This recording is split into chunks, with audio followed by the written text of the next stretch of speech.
Good morning, ladies and gentlemen. Welcome to Finger Lakes Gaming and Racetrack. At this time, please rise for the playing of our national anthem.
And there they go. March Madness party away a little slowly along with the debuting Don't Break the Law. Holy Cowboy fires out to the lead. In second, them's Fighting Words. Here's Don't Break the Law with a big rush into second from the far outside. Perfect Symphonies into third. Them's Fighting Words back to fourth, 2.5 off the pace.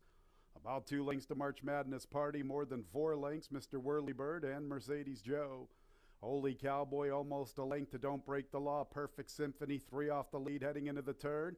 Almost a length to them's Fighting Words. Little more than 4 to find, making a move for third. 5 lengths back to March Madness party. 8 lengths Mercedes Joe. Mr. Whirlybird's at the back. Don't Break the Law comes away with the lead. From the inside is Holy Cowboy. Them's Fighting Words is third, little more than 4 from the debuting Don't Break the Law. And Don't Break the Law is off the turn with the lead. He's the one to beat in the opener. Holy Cowboy's back to second. In third is them's Fighting Words. He's even pace. Then we're going to March Madness party. Don't Break the Law, wasting no time to get to the winner's circle. A successful debut run. Don't Break the Law. A much the best winner of the opener. From Holy Cowboy, them's Fighting Words and March Madness party. Fourth for the Super. 653 top 4 finishers, exacta $28. The trifecta $13.87. The dollar superfecta $158.50. And there they go. Investment Grade and Fast Fran are out for the lead. Fast Fran is the quickest. Lasagna comes away in third with Saichi Mana, and also there is Fastel now assuming that position. Miss Gold Medalist comes away running in 6th. Not a Trace is 7th, and Modern Steel's the last of all. Fast Fran is quicker than Investment Grade, half a length. 3 lengths to Fastel, a length to Saichi Mana, a length and a half Miss Gold Medalist, along with Lasagna. More than 3 lengths to Not a Trace and Modern Steel. They are zipping up front, 21-4. And Fast Fran is the spade of the spade, and she opens up through the turn, getting away from Investment Grade. In third is Saichi Mana with Fastel, Miss Gold Medalist in a tight spot along the inside. She has run. Lasagna's in the clear. Can she quick it? Modern Steel gets lots of pace to chase. She's trying to close in. It's Fast Fran. She did go quick early. Here comes Miss Gold Medalist. Miss Gold Medalist trying to come and get Fast Fran. Modern Steel's closing with Lasagna. Up goes Miss Gold Medalist. Miss Gold Medalist up to the front. Lasagna late on the scene. Miss Gold Medalist. Miss Gold Medalist from Lasagna, Not a Trace in Modern Steel. Double $117. The dollar superfecta $20,536.50. And there they go. Liam's Majesty is showing good speed. Also there, Sal, my pal, on the stretch out. They hook up immediately. Rusty D is third. Magic Ritz comes away in fourth. Then Bay Defense outside of Global Trouble Coco. Value Chain towards the tail. The Heart Fixer is the last of all. And Liam's Majesty intent on making the pace. He will. He's clearing away from Sal, my pal. who will sit in the second spot. Big long shot Rusty D's forwardly positioned from third. Magic Ritz works his way off the inside. Now he's in the clear, and he's 3 lengths off the lead entering the backstretch. Length and a half the Bay Defense, who covers Global Trouble Coco. 3 lengths Value Chain, 5 lengths, or make it 4 lengths. Back to the Heart Fixer. 24 seconds, the opening quarter. Liam's Majesty and Jose Baez by better than 2 to big long shot Rusty D. Sal My Pal is third. Magic Grits, Harry Hernandez wanted him in the clear, and he is making up ground. Here comes Magic Grits, making a move for third, making a move for second. Magic Grits gets within a length and a half, heading into the turn. Bay Defense follows in his footsteps. Global Trouble Coco, he's a little less than 4 lengths off the pace, still in with a chance. Break of about 3 lengths to the Heart Fixer, who's making up a lot of ground from the back marker. Now at the tail is Value Chain. In the meantime, Bay Defense and Magic Grits make their moves. Here's Global Trouble Coco, far outside the Heart Fixer. It's wide open, and Magic Grits from between runners. Bay Defense is also there. And there's Global Trouble Coco to the outside. Global Trouble Coco and Magic Grits, they square off before the 16th. Global Trouble Coco comes away with the lead. Magic Grits is back to second. It is Global Trouble Coco, the winner. From Magic Grits, Bay Defense, and Rusty D fourth. The trifecta $7.35, dollar super 6387, $142.25. 1-6 double, 130. And there they go, and it's a quick start for North Coast. Susan Shoes quickly into stride with Cinnamon Jawbreaker. Here's Waheel from the inside in 12-year max forwardly position. Persistent Danger from the far outside. Then with a Banco Medici. Traveling Man is second last, and Lucky Manny's the last of all. And it is Susan Shoes with the killer crossover. Establishing the lead along the inside from Waheel. North Coast is up close from third. 12-year Mac from the inside. And farther out, Cinnamon Jawbreaker. Banco Medici's in a tight spot along the rail. 3.5 off the pace. About 5 lengths to Persistent Danger. It's another 8 to Lucky Manny, and Traveling Man's the last of all. And Susan Shoes keeps his lead. Waheel's right there. 12-year Max in with a look. So too is North Coast. Here comes North Coast. Cinnamon Jawbreakers in no man's land. I'm going to Banco Medici. They turn for home. Waheel's making his move after Susan Shoes, but Susan Shoes keeps on running to the 8th pole. Waheel is second, and North Coast is a distant third. It is Susan Shoes, a big debut run. Susan Shoes with the killer crossover out of the starting gate is a gate-to-wire winner from Waheel. Persistent Danger, and North Coast checked in fourth. $60.50. Another big dollar super, $3,320. 6-1 double, $72. 1-6-1 pick 3, a nice pick 3 for 50 cents, 400. And there they go, and it's a slow start for Chasing Losses. Belkawari, Smart Broad show good speed. Here's Loon Lake on the class drop, and up goes Loon Lake. Coffee Futures is up close, so to his Eyes on You. Quick recovery from Chasing Losses. And also amongst that group races Speed Talks and Kateri Empire, one from the outside. Boy, they are bunched up. In second last, Do What It Takes and Looking Kind of Crazy. He's the last of 10. And Loon Lake's battling for the lead with Smart Broad. Loon Lake and Smart Broad, and Belkawari splits them.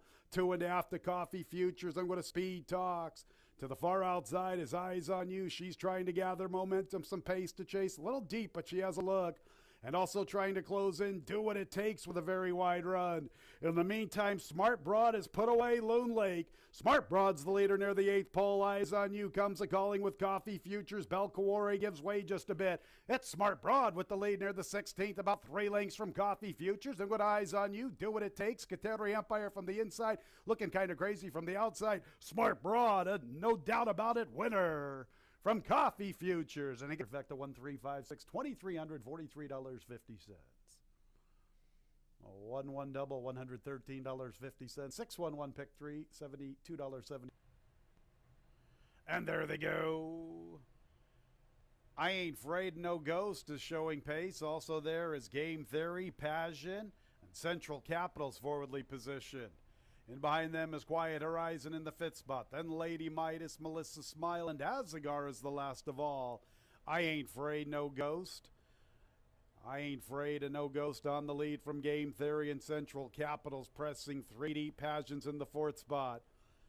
In the 5th spot, Race's Quiet Horizon more than 5 lengths off the lead. About 2 lengths to Melissa Smile, 7 lengths from the front. It's about 3.5 to Lady Midas, length and a half to Azagar. Soft opening quarter, 25 2/5. I Ain't Afraid of No Ghost, a narrow lead from Game Theory. In the 3rd spot is Central Capital. Passion shares that position. Quiet Horizon and Melissa Smile have 4 lengths to make up into this soft pace. Break of about 8 lengths to Azagar. Almost 5 in front of Lady Midas. 49 4/5. I Ain't Afraid of No Ghost has the lead. 3 parts of a length to Game Theory from her outside.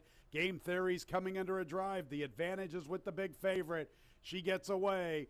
I Ain't Afraid of No Ghost. I Ain't Afraid of No Ghost. A widening 3 lengths at the quarter pole from Game Theory. Central Capital's under a drive. Then go to Pageant. Quiet Horizon and Melissa Smile. They turn for home. I Ain't Afraid of No Ghost. Opening up with ease. Soft opening quarter. She has discouraged Game Theory, and she slaps about 8 lengths on the group. Game Theory is clearly second, but look at this good-looking filly. Her name is I Ain't Afraid of No Ghost.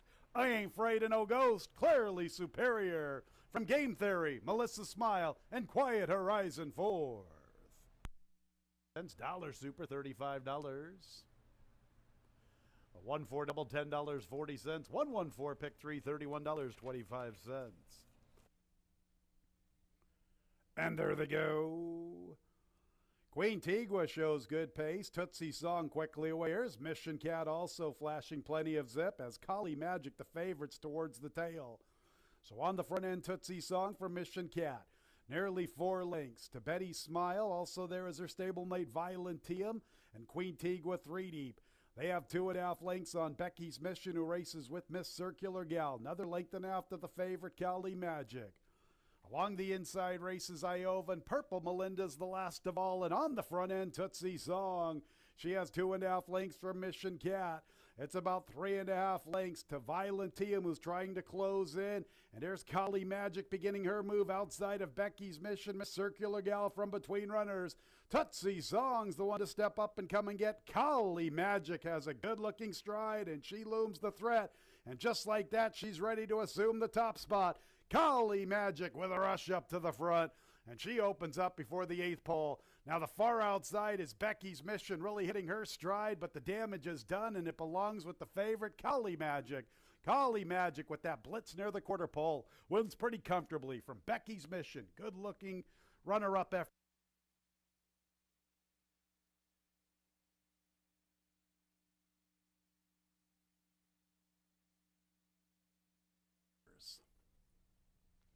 And there they go. Good start for Rosa Veloce from the top shelf, but there is plenty of pace to her inside, which includes Madeira. And also there is Saloon Girl. Madeira's the quickest. Rosa Veloce is second. Saloon Girl is third. Then Let's Maga. And also there Allure Fortune from the inside. Katie's Courage is midfield. Farther out, Banker's Beast, the New Miami, and Up 74 are at the back, and Madeira is the quickest of all. Madeira by a length at the 3/8 from Rosa Veloce. In third is Allure Fortune. Saloon Girl's a little deep. She's vying for the 3rd spot, 2.5 off the pace. Let's Magus 5th, 4 lengths from the front. Another 2 lengths back to Katie's Courage. About 3.5 to the New Miami with Banker's Beast. Nothing from Up 74, and Madeira's the one to come and catch. And Rosa Veloce's been pursuing for quite some time. Still Madeira the one to reel in at the 8th pole. Madeira by a length and a half. Rosa Veloce gives a good chase. She is trying to get to her, but Madeira strong on the front end. Madeira, Rosa Veloce's digging in, but Madeira is going to get there. Madeira in front. A double for Luis Perez. Rosa Veloce plays second fiddle. In third, Kendall Hansen, MD Racing LLC.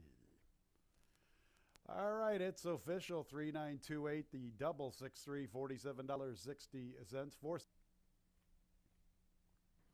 And there they go. Troll Crossing is quickly away. Queen Roller is also there. Ma Meatloaf forwardly positioned. Then Moments to Savor because of Susan off the pace from the inside. Social Mobility one from the outside. Trapper Jane's the widest of all. I'm Gonna Win and Chillin' with Friends are towards the tail, and on the front end, Long Shot Troll Crossing. Queen Roller's in the second spot, shifting ground into the two-path. Ma Meatloaf's able to save some ground from the far outside. She's currently third, and she's 2.5 off the lead. Because of Susan, a little more than 3 lengths from the front, Curly in fourth. Length and a half the Moments to Savor. Also there with her, Social Mobility and Trapper Jane. Chilling with friends, second last, 7 lengths off the pace. And almost a length to I'm Gonna Win. Big long shot, Troll Crossing. Troll Crossing, 3 lengths to Queen Roller. Here's Because of Susan getting closer up the inside. Ma Meatloaf is 3 wide, and she's making her move as Queen Roller's going in the wrong direction. She's back to fourth. So back to the top spot where Troll Crossing has led the entire trip. Come and get her for all the money. Ma Meatloaf is second. Here's Social Mobility beginning a big move from the outside. And Social Mobility looks like one of the players. Can she come and get Troll Crossing? Social Mobility, the one to recognize at the quarter pole. She's after Troll Crossing. Troll Crossing must deal with Social Mobility. And Ma Meatloaf is third because of Susan's under pressure, not really responding. Here's Social Mobility up to the front. Social Mobility gets the lead, commits to the wire. Ma Meatloaf's into second. Troll Crossing back to third. She's going in the wrong direction, still holding third, but it's all Social Mobility and our leading jockey, Luis Perez. A 3-bagger for the Diamond Man. 12th career victory, Social Mobility.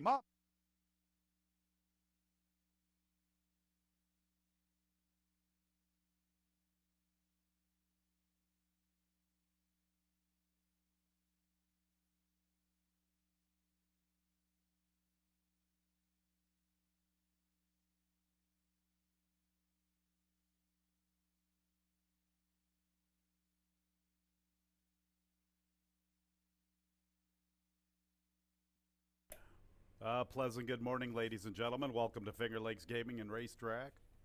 Our Tuesday opener at 12:30. 9 races, good racetrack. It is currently opened up. We have a pick 6 carryover in our jackpot pick 6. $1,325.90. That will start in race 4. Let's open up our programs. Here are the changes. No changes in the Tuesday opener. Race 1 is clear of change. Second race will kickstart the early pick 4 sequence. Scratch 1A, anything possible, part of the entry. Jockey change 2, This Cat Can Fly, Rudy Ignacio. Third race, scratch the 3, Swinging Sticks. In today's third race, scratch number 3, Swinging Sticks. 6 Operative, new jockey Jose Rojina. Jose Rojina, new jockey 6 Operative in the third. 5 Will You Win Some will carry 2 pounds over. On to the fourth race. Fourth race kickstarts the 20-cent jackpot pick 6. Once again, that carryover in excess of $1,300. Scratch the 3 Killian Rose. Kilauea Rose. Number 3 Kilauea Rose out of the fourth. And an overweight with the 2. A Boom Kitty Bye Bye, 2 pounds over. Fifth race starts our Tuesday pick 5. 6 Racing Queen will carry 1 pound over. Race 6 begins the late pick 4. Scratch the 6 Majestic Sky. 6 Majestic Sky out of the 6th. Seventh race, scratch the 4 Long Story Short. Number 4 Long Story Short out of the 7th. 6 Impress the Professor, a jockey change to Emmanuel Di Diego. Emmanuel Di Diego, new jockey 6 Impress the Professor in the 7th. Let's go to the 8th race. Couple of scratches and an overweight. Scratches 3 and 5, Fleet de Belle and Varadia. 3 Fleet de Belle and 5 Varadia, both out of the 8th race. An overweight 1A Trivia, 1 pound over. And in the nightcap, there are no changes. No changes for the Tuesday nightcap. Good racetrack. It's opened up. 9 race card, 12:30 first post. That jackpot pick 6 carryover in the fourth race, $1,325.90. Today and tomorrow. That's it here at Finger Lakes. Enjoy the final 2 days of action in the 2021 season. Up next, Iron Dave Mattice with all of his thoughts about today's card.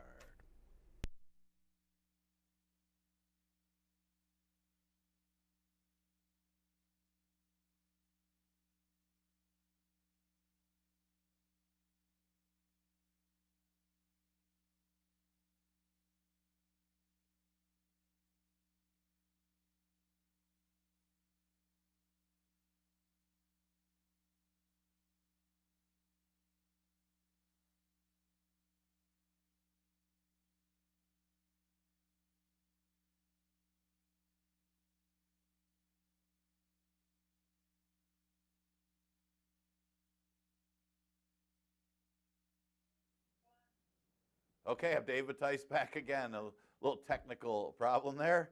But we got 9 races on today's card. Some white stuff on the ground as we got some snow overnight and into this morning. What that means is, yeah, it's cold out and winter's coming, but it also means probably some freezing in the track, which means as they run over it, and if it gets a little warmer, may thaw out a little bit, so we probably could downgrade the track from the good that we are starting off with. But it's more of a good frozen and could get to more of a muddy sloppy as we go on. Could go either direction, though, depending on the thawing or if the weather does indeed warm up today. But right now, if you're out there, it's pretty cold here in western New York. That's late November racing here at Finger Lakes. Only 2 days left of the 2021 season.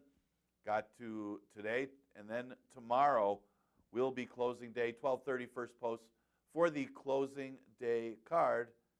Then, of course, we're off for Thanksgiving. Still open for simulcast wagering throughout the winter months, and, of course, the gaming floor open here at Finger Lakes Gaming and Racetrack. Been an enjoyable year. I know we ran kind of a reduced number of days during the week after running a reduced season because of COVID last year. But it's still a successful season. Looks like Louis Perez may be pulling away to win the jockey title for the second straight year. And then Chris Engelhardt, well, no surprise, he's going to win the trainer title this year. Do I mention the jackpot pick 6? We did have the one-day carryover of $1,326. It is a mandatory payout tomorrow. So, you know, whether somebody hits it or not, that pick 6 tomorrow will be paid out. We might get a 2-day carryover into that pool. You know, it's good to play because even if you it's not the jackpot. I mean, if you hit it with a few winners, the whole pool is going to be paid out one way or the other. So a mandatory payoff for both the pick 5 and pick 6 for tomorrow. Another thing to keep an eye on, we have a couple 5-time winners, I should say. Couldn't spit that one out. Queen Bess and Grudge. Grudge had a phenomenal season.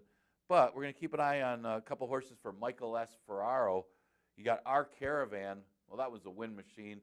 That one's looking to win his 5th to this year. And Gone and Forgotten's another one that will be going for the 5th career win. So it could be interesting. Both of them in today trying to join Queen Bess and Grudge as 5-time winners. All right, let's look at today's card. 5,000 claimers. The first goes the distance of 1.70 miles. Well, I got a drop down in here, and it's that time of year. Speaking of Michael S. Ferraro, you got Star Manager dropping to the bottom.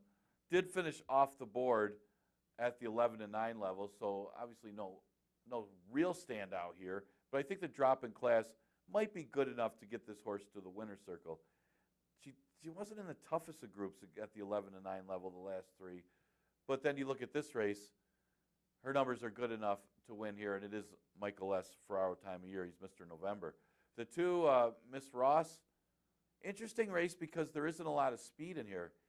Is Miss Ross, can this horse get the lead over Double Dot and Hot Possibility? Now, Hot Possibility has shown speed in the route before, but Miss Ross is usually close up and has also shown some tactical speed that if this one can hold the rail from Hot Possibility and maybe get the lead, could be an interesting horse. Comes off a really good effort in a sprint, actually closed some ground in that race on favored Wish for Magic, just who outclosed her.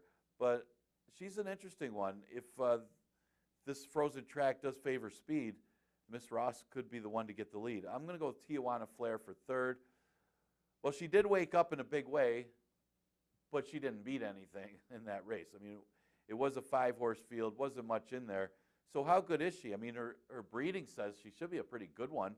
She's by Awesome Again, out of a dam by Tiz now. But again, she beat absolutely nothing in that maiden victory. But maybe got a confidence build, and with that breeding, maybe she can take the next step forward and win here. I did use her 3rd with that effort. And for 4th, I'll throw in Double Dot. Another one that is going to be close up in here. She came rolling late against Bella Bay. Probably should have won that race, and at least it proved that she could run on the dirt. She could be any kind depending on how this pace flow goes. Breaking from the rail might not be a bad place to be here. 4-2-5-1 in race number 1. All right, second race, we scratched the 1A. Anything passable? Yeah, can our Caravan, can this one keep it going? He is undefeated. I mean, he's 4 for 4 in 2021. Just keeps it going. It's hard to believe that this horse is 10 and just keeps winning races. Still eligible for the starter allowance conditions after running for 5 way back when. But you got to think this horse is going to be awfully tough again against this group. Now, you do get some classy horses. I mean, this Cat Can Fly won a stakes race this year. Blood Moon could be the speed.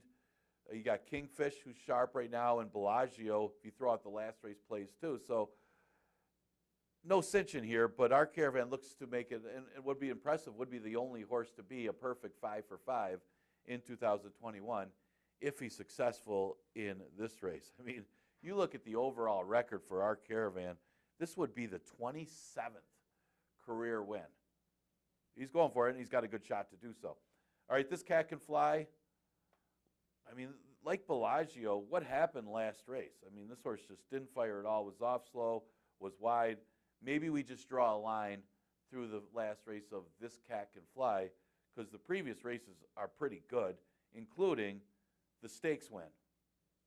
Maybe this one needs to come off Lasix or something because that was a really good effort in that stakes victory in the Genesee Valley Breeder Stakes. So if he runs back to that race, he's going to be tough in here. He's 8-1 morning line. The one horse Blood Moon could be the inside speed of the race from the rail, could be dangerous from the rail.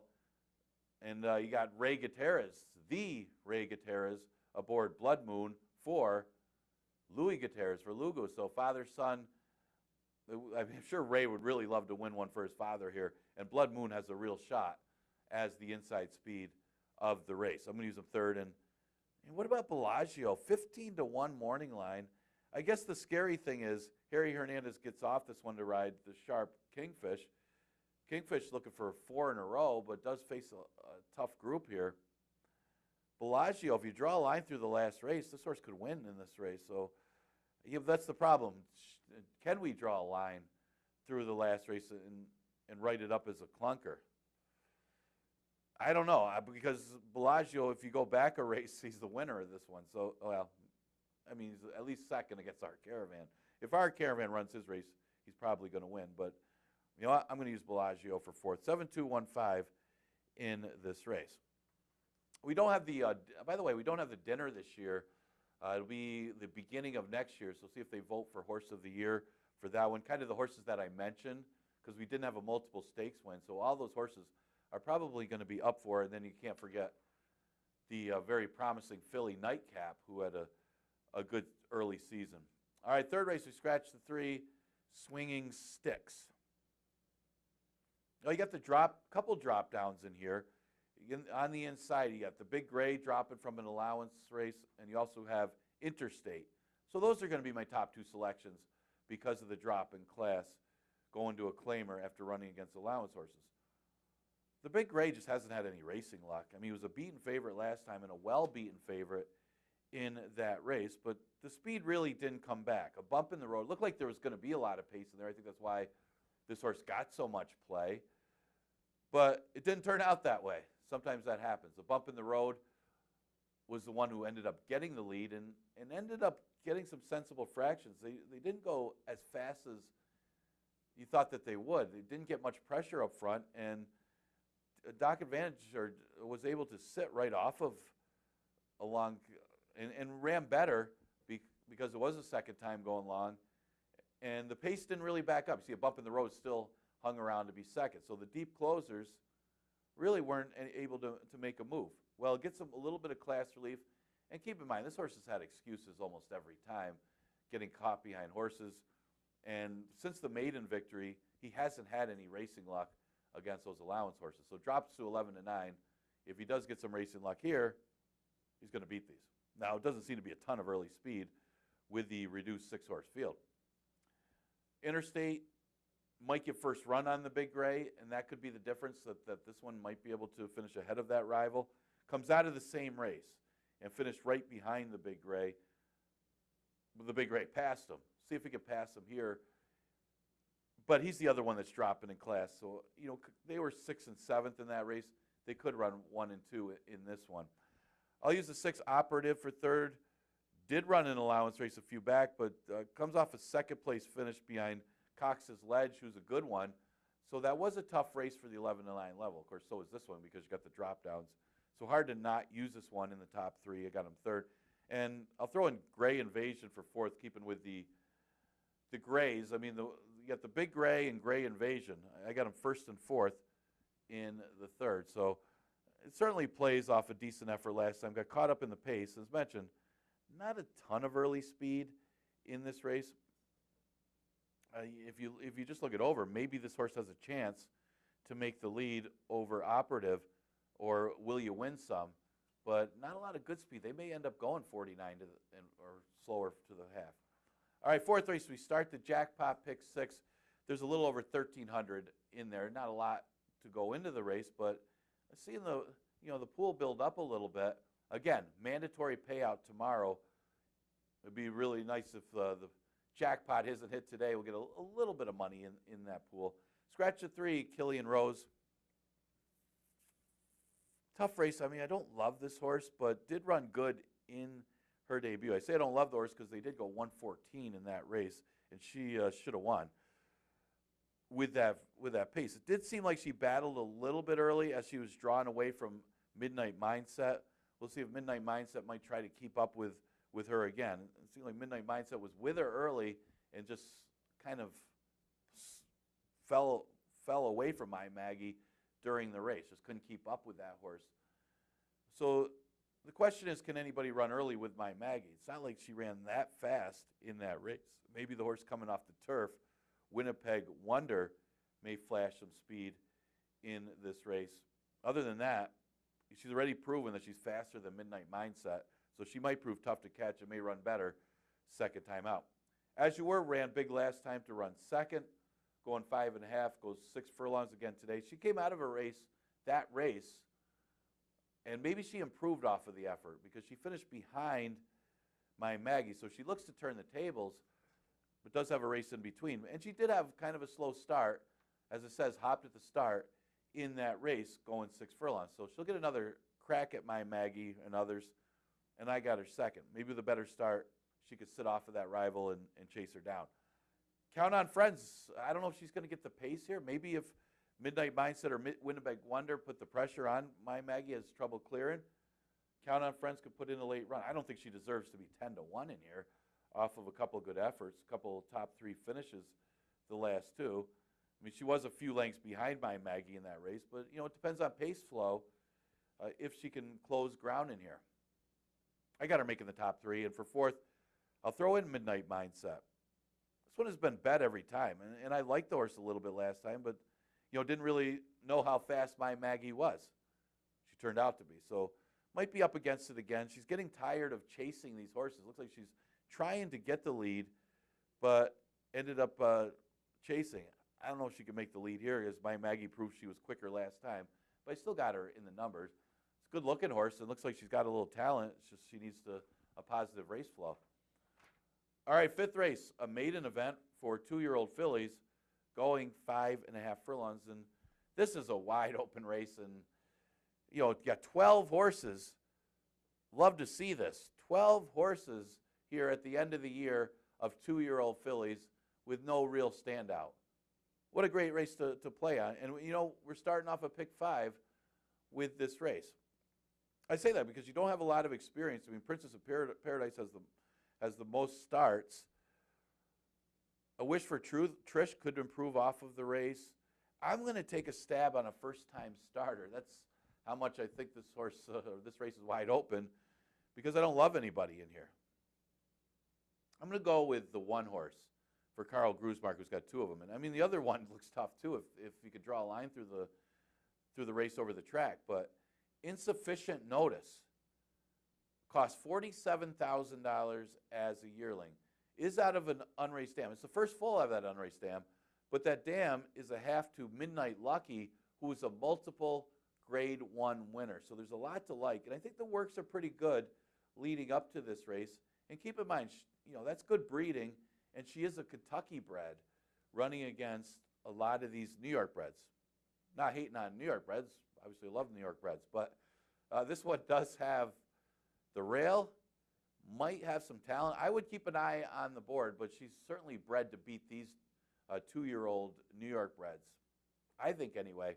So I'm going to take a stab. And this is a race to just simply take a stab in.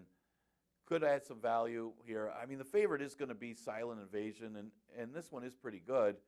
She comes out of a race won by a much the best winner, so it's tough to gauge how good she is. She kind of had a regular fractions, reasonable fractions in that race, but just passed with no resistance by a much the best winner. A horse that was coming off the turf. Is a half to Harrison Nose, so you know she's going to have some early speed. I got her second best in this race, and any improvement would put her in the winner's circle. Probable favorite in here, it should be tough. Tivoli Gardens gets a little more distance. I mean, that's tough. When you're talking about 5-furlong race for 2-year-old fillies, and you're trying to gauge horses off of that, especially when there's a horse that wins by 7 lengths, it's tough to gauge who got the most out of that race and who was the next best in that race. I mean, Silent Invasion finished second in that race. And you look at Tivoli Gardens, who clearly wants more distance. She's chasing in there and fading. She could run a lot better here. I mean, the Dam was a stakes winner, but this horse was clearly bred for route, especially on the Dam side anyway. So the more distance, the better, and could show a lot of improvement in this race. I got her third. He's Midmont for fourth. I mean, this one was closed and going 5 furlongs. If this pace backs up, here she comes going 5.5 to get in the number. And it's like she hasn't run a bad race since her debut. And I like the fact that she showed some promise closing ground in that race. No real threat to the winner, but I'm talking about picking her for fourth and getting her in the number. Midmont, 110.84 for me in a wide open, a lot of fun, 12-horse, 2-year-old filly race. That starts the pick 5. What a good race to start it off with. Now, I do have some favorites the next few races, but anything can happen. We saw some prices yesterday. We'll scratch the 6 Majestic Sky out of that race. Now, this horse isn't the favorite morning line. I mean, Big George's Kingdom is a second-choice morning line at 7-2, but I would suspect that this horse is going to be 3-5 or lower against this group coming out of races at Tampa. But, you never know. I mean, it seems like the bettors like to bet Jeremiah Engelhard. I mean, he had a favorite yesterday. They bet, when he's got a favorite, they bet him down to 1-9. So maybe that's why he's the morning line favorite, even though Big George's Kingdom seems to have a little better form. At least running against tougher competition and running buyers in the 70s and Equibase figures much tougher than the rest of this field. You would think that he could run all day, and he is going the route races. We'll throw out the first sprint because by Animal Kingdom, this horse wants to go long, and coming off a second-place finish last time. Yeah, I'm going to go with Big George's Kingdom, not going out on a limb here. Might as well run, does come off a second-place finish. Johnny Fontaine kind of got away from them in that race, and that was in the slop. So he could be improving, and he's really well-bred, too. I mean, you got a Dam by Distorted Humor, and I just think that might as well run. Could come rolling, but I do think he's going to have to catch Big George's Kingdom, who figures to be on the front end. These do seem to be the main two rivals, and Big George's Kingdom seems to have the edge. I'll go with the 7. Somebody's got to be third here. It does seem like there's a good chance that Big George's Kingdom's going the front. Might as well run is trying to close, and it seems like those are the two that lay over most of the rest of them. Starship Gorham, I'm going to use as a long shot for third. Starship Gotham finished third, well beaten in his last race. But, I mean, that's might as well run. And might as well run is probably better than the rest of them anyway, that Starship Gorham could make up some ground. He's double digits behind that one, but if he makes up some of those lengths, he's still ahead of the rest of them, and I'm going to use him third. And his closing style might help him pass some of these horses. And he could improve off of that race in the slop.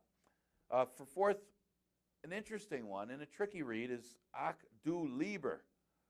Only one career start. It was against maiden claimers, but not a big number for the route. But you know what? Dean Avenue, even though both of his wins or her wins were a sprint, her offspring have gone long. You look at is a half to High Command.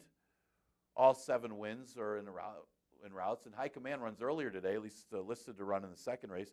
Honorable Avenue is another one, can go long or short. Only win was in a route, even though got a lot of seconds in both. So, you know, by Alpha, we've seen a lot of good sprinters by Alpha, but, you know, Alpha, incidentally, has had 6 wins going long during his career. So the route breeding is there, and did run a pretty good race first out behind favored Up for Adventure. So I could see this horse running well, stretching out. I'm going to go with the 1-2-7-4. Real tricky read on that one. 7th race, we scratched the 4. Long story short. And yeah, I mean, you got Clifton Punches the speed on the inside. You Guys Are No Fun was bet down to be a heavy favorite last time. And I think the start kind of influenced how she ran in that race. I mean the horse that won had some class. It's been coming off of different surfaces. But a little surprising that this horse didn't win. But, you know, I think it had a lot to do with the start and then where she was on the track and the pace flow, because she had to kind of make that middle move after the speed. And because she was off slow and waited a little too long to make that middle move, that she was vulnerable at the end to the winner. I mean, it's not a perfect pace flow here. She could sit off a Clifton Punch, who figures to be the speed. And you got to kind of wonder when Gone and Forgotten is going to make her move, because she's got some speed in these sprints that she may even go early after Clifton Punch, or at least sit on that one's flank. If she does, I mean, You Guys Are No Fun should be sitting third off of those two. Either way, she should be sitting third off of those two.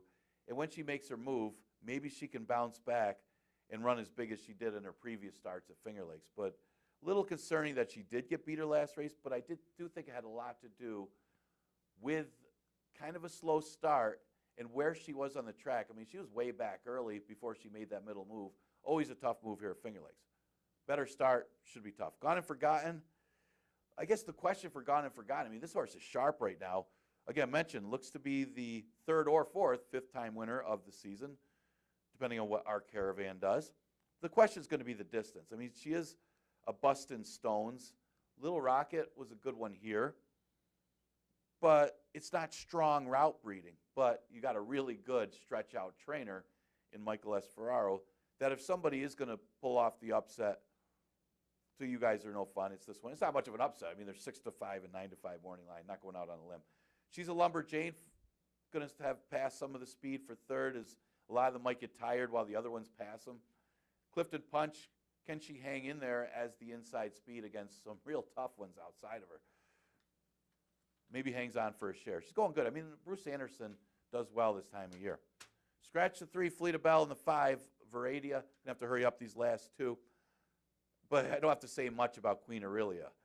I mean, she's sharp right now. It looked like her main rivals were going to be Fleet of Bell and Veradia. Both of them scratched out of here.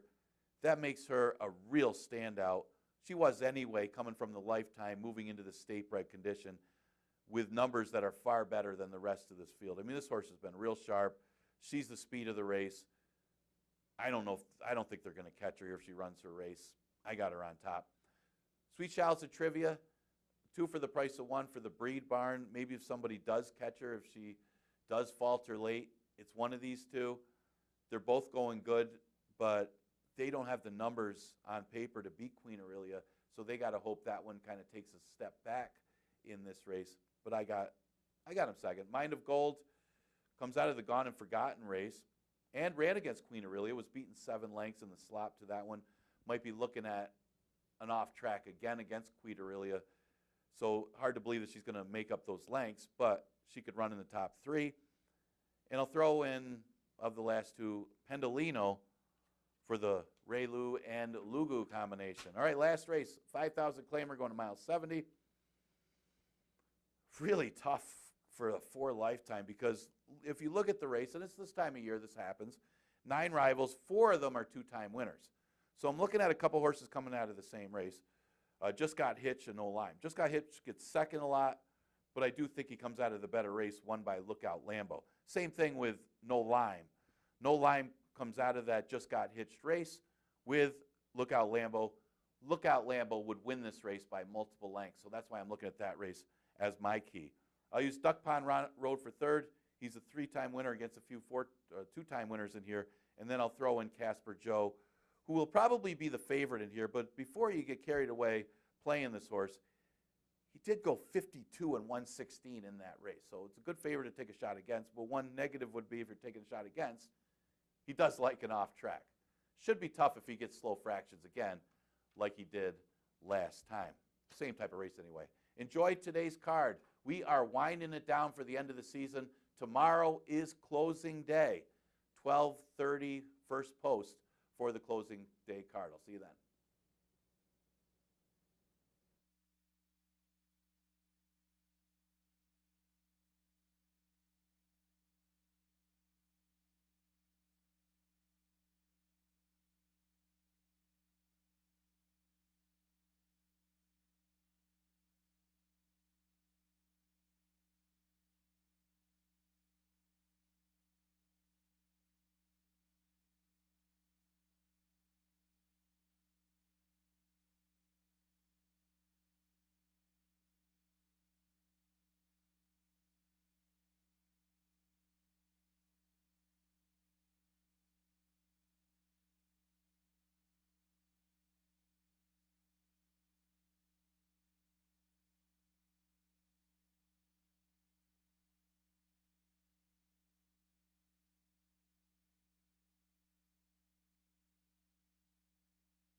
Fillies and mares in our Tuesday opener, 1 mile and 70 yards, 3-year-olds and up.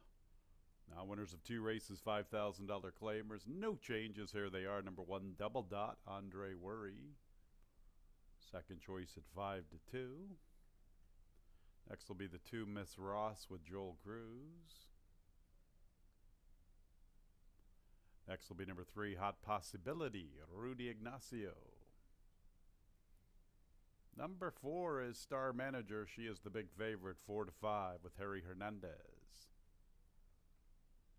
5 is Tijuana Flair, looking for 2 in a row with Carlos Camillo.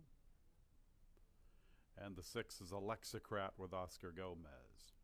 Good racetrack. It's currently opened up. 9-race card. Race 1 starts the early double and the early pick 3, and post time is in 3 minutes at 12:30.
One minute, post time in a minute.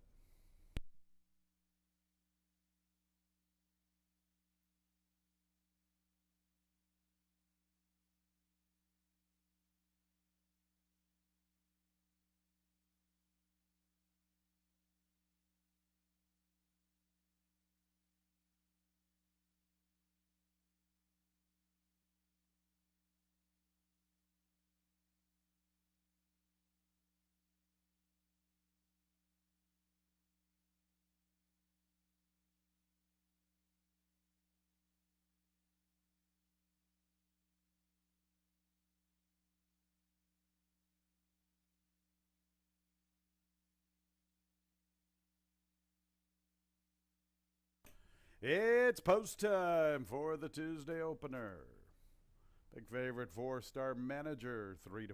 The 1 Double Dot's the second choice at 5-2. Double Dot, the first of 6 fillies and mares into the gate.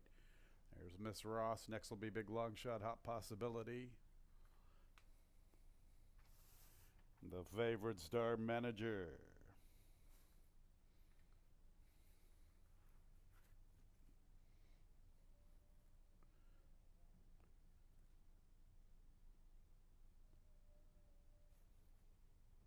There's Tijuana Flair, and Alexacrat will be the last of 6. Ready for the Tuesday opener? And there they go. Hot Possibilities out for the lead. Star Manager's up close, so too is Tijuana Flair. Miss Ross from the rail. Far outside is Alexacrat. Double Dot is the last of 6, and Big Long Shot Hot Possibility makes the pace. The favorite Star Manager is right there. So too is Miss Ross right off the leader's heels. And also up close to the action in the clear is Tijuana Flair with the green silks. Alexacrat comes away running in fifth, and Double Dot is content to be the last of six, and she's about 5 lengths off the pace. Hot Possibility, Star Manager, and Tijuana Flair, 3 across the track.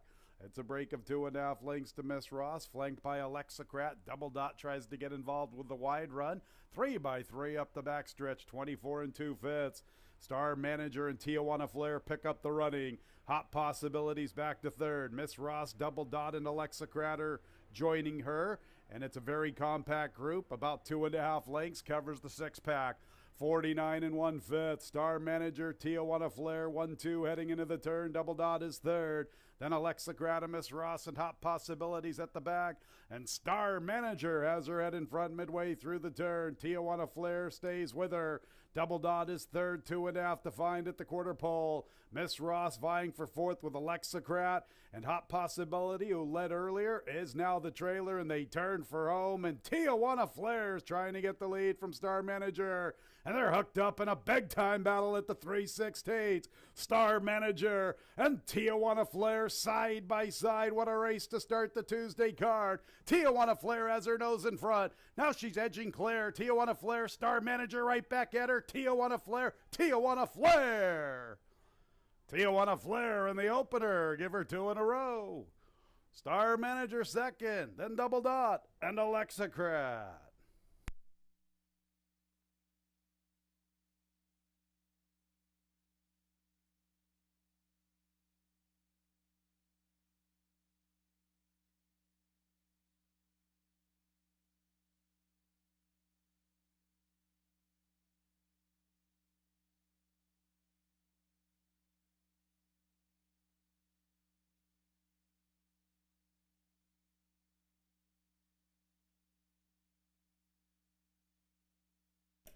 What a horse race. Tijuana Flair and Star Manager. Tijuana Flair for 2 in a row. 146 53 100ths, the final running time.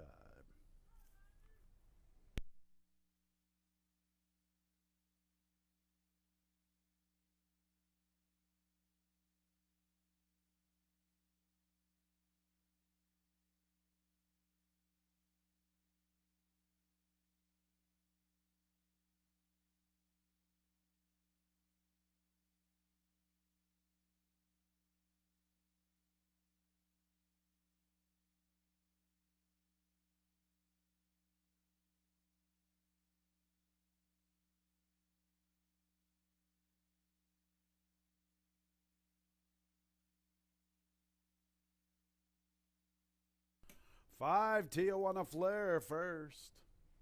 Second place, 4, Star Manager. Third place, number 1, Double Dot. Fourth place, 6, Alexacrat.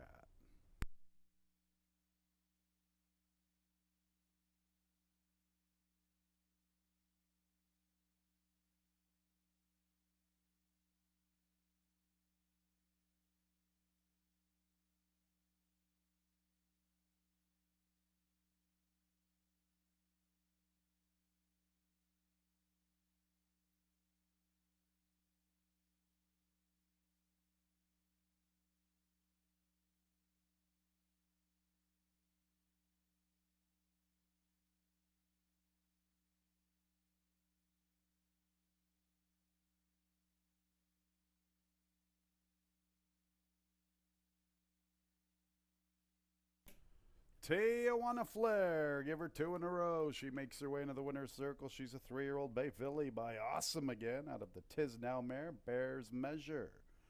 Owned and trained by Caitlin Guterson. Winning a jockey is Carlos Camillo. New York bred by Beals Racing LLC along with Saratoga Glen Farm LLC. The opener is official, a $19 winner to start the action on the penultimate day of racing here in 2021 at Finger Lakes.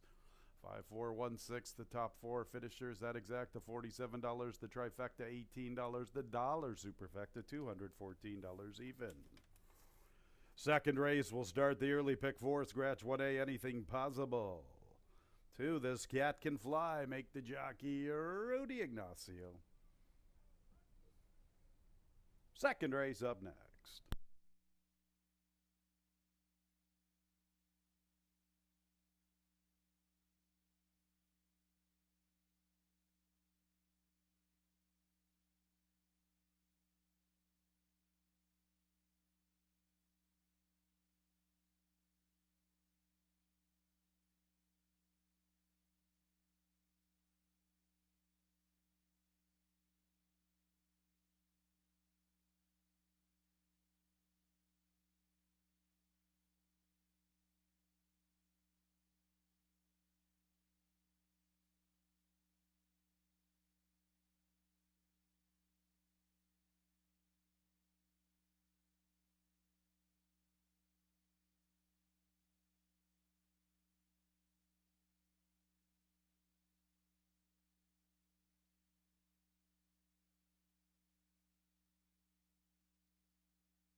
Ladies and gentlemen, let's turn our programs to the fourth race. Here's a jockey change being announced for the first time. Fourth race, number 5, Winnipeg Wonder. Make the jockey Jose Baez. Fourth race, 5, Winnipeg Wonder. Make the jockey Jose Baez.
All right, in the paddock for race number 2, and big effort by Tijuana Flair. Got some confidence last time. She's a really well-bred horse by Awesome Again out of a dam by Tisnow. So big price on her in race number 1 as she puts 2 together. Much tougher field she beat today as well. She got in a real good battle with Star Manager down the stretch, but Carlos Camilo ended up getting a victory for Caitlin Gutterson. As we go to the second, we scratch the 1A, Anything Passable, and pretty good optional claiming starter in the second. It's 10,000 obviously is the tag. The starter condition is 5,000 or less in 2020 or 2021. And you got a couple in for the tag. You got Bellagio, actually a few in. I got Bellagio, High Command, Our Caravan, and This Cat Can Fly. Right now, well, all eyes on Our Caravan as far as can he get it done here again. As this 10-year-old is looking to make it a perfect 5 for 5 at Finger Lakes in 2021 in these starter allowance conditions. And this is the horse to beat in these conditions. Now, he's had some good racing luck in a couple of those races where he had some pace to chase, and he came rolling late. But this horse is just simply a win machine, looking for his 27th victory, and also looking to join Grudge and Queen Bess as 5-time winners. Well, it's short price right now. The speed comes from the inside. Blood Moon figures to show some gas from the inside, and he should be able to get the lead like he did 2 races back against Bellagio, who's in here. Wasn't able to make the lead last time chasing after American Ruled, but this one certainly can run well, and I thought he ran well considering he chased the whole way last time in a pretty good field. So if he can make the lead against these, he could be dangerous and tough to catch against this group. Now, This Cat Can Fly is the 2-horse. Was a double-digit loser last time, but moves back to this optional claiming tag. He ran a good second behind Our Caravan when they faced back on September 29th. Keep in mind, this is also a stakes winner this year in the Genesee Valley Breeder Stakes. So he wasn't that far beaten, and he was wide in that race as they both came closing late. So maybe he could turn the tables if Our Caravan doesn't run as big as he did earlier in the year. That's some of the contenders for race number 2. We start the early pick 4 with this race. Scratch the 1A, Anything Passable.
Second race, starter allowance conditions, optional claiming tag of $10,000, 1 mile and 70 yards, 3-year-olds and up, scratch 1A, anything possible. Jockey change 2, This Cat Can Fly, Rudy Ignacio.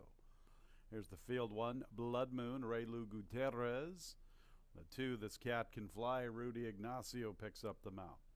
3 is Kingfish with Harry Hernandez. Next will be the 4, Royal Suspect, John Berrios. Number 5 is Bellagio, Luis Perez. 6 is High Command, Joel Cruz. And the 7 is the overwhelming favorite, Our Caravan. He's 1-5. Andre Worry is the jockey. Second race starts the early pick 4, post time in about 3 minutes.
One minute, the horses are approaching the starting gate.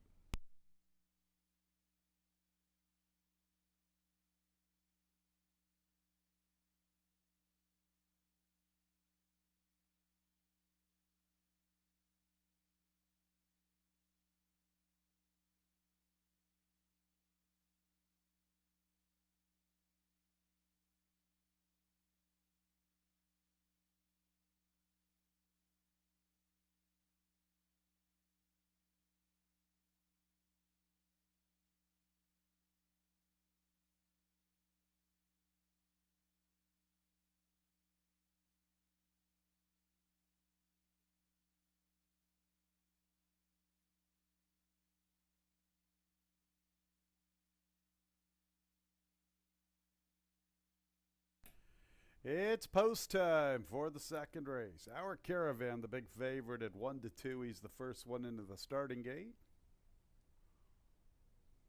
Looked like he did it in a very conventional manner this afternoon. If memory serves correct, I'm pretty sure this one usually loads in front of the starting gate, not today.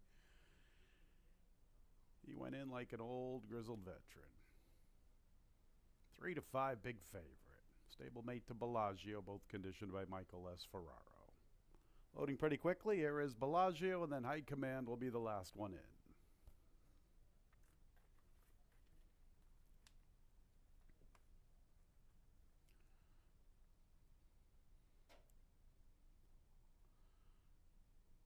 One more to load, High Command.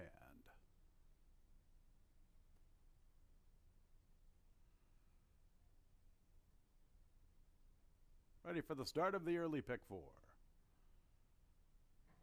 And there they go. Bellagio off a little slowly, then squeezed shortly after the start. Blood Moon's hustled away from the inside. Royal Suspect is engaging him. High Command's up close from third. Then Our Caravan, Kingfish.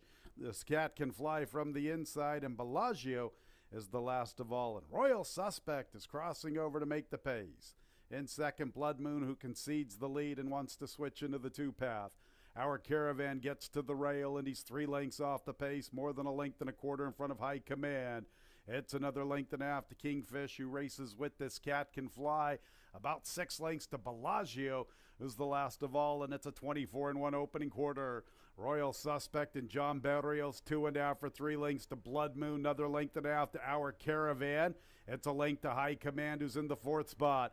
Nearly 2.5 to Kingfish, who races outside of This Cat Can Fly. About 7 lengths to Bellagio at the back. They're pretty strung out. 48 1/5.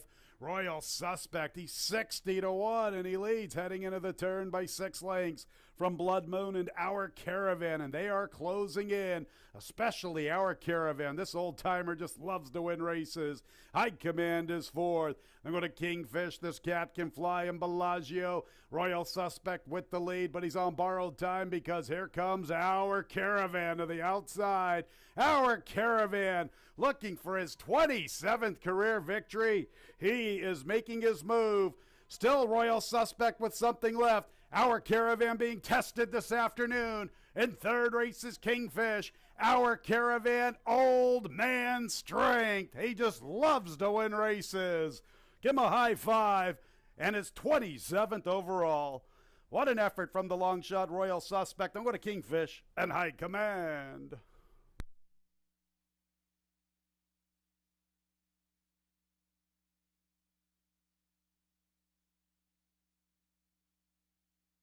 What a race in the stretch. Royal Suspect. Nurko Hertis. Nurko's had a good year. Private purchase here. Royal Suspect really tested Our Caravan. The 10-year-old had to call within all of his class. The photo signs up on the board. 1:43 and 61 100ths, the final running time.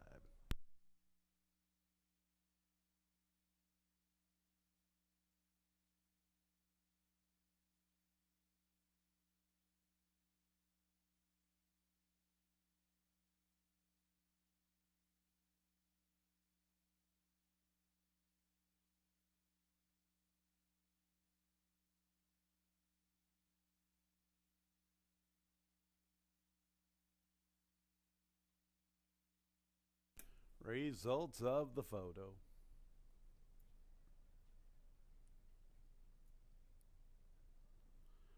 Our Caravan first. Second place 4 Royal Suspect. Third place 3 Kingfish. Fourth place 6 High Command.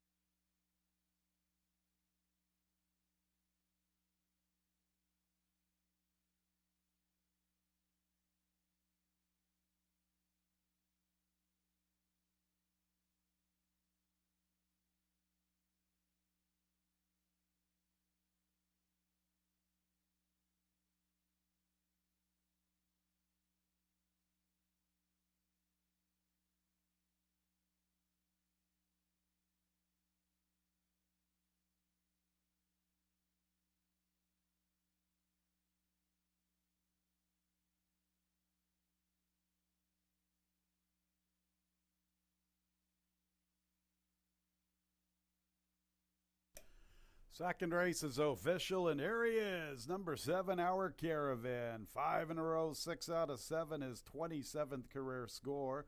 He's the third 5-time winner of the season, the only one with an undefeated campaign. He's a 10-year-old, a big gelding by Dahur out of the dam Alwan. Owned and trained by Michael S. Ferraro. Winning jockey is Andre Worry. Kentucky bred by Hare Forest Farm Limited. What a racehorse, Our Caravan. 7-4-3-6, top 4 finishers. The early double, 5-7, the winning combination, $53.50.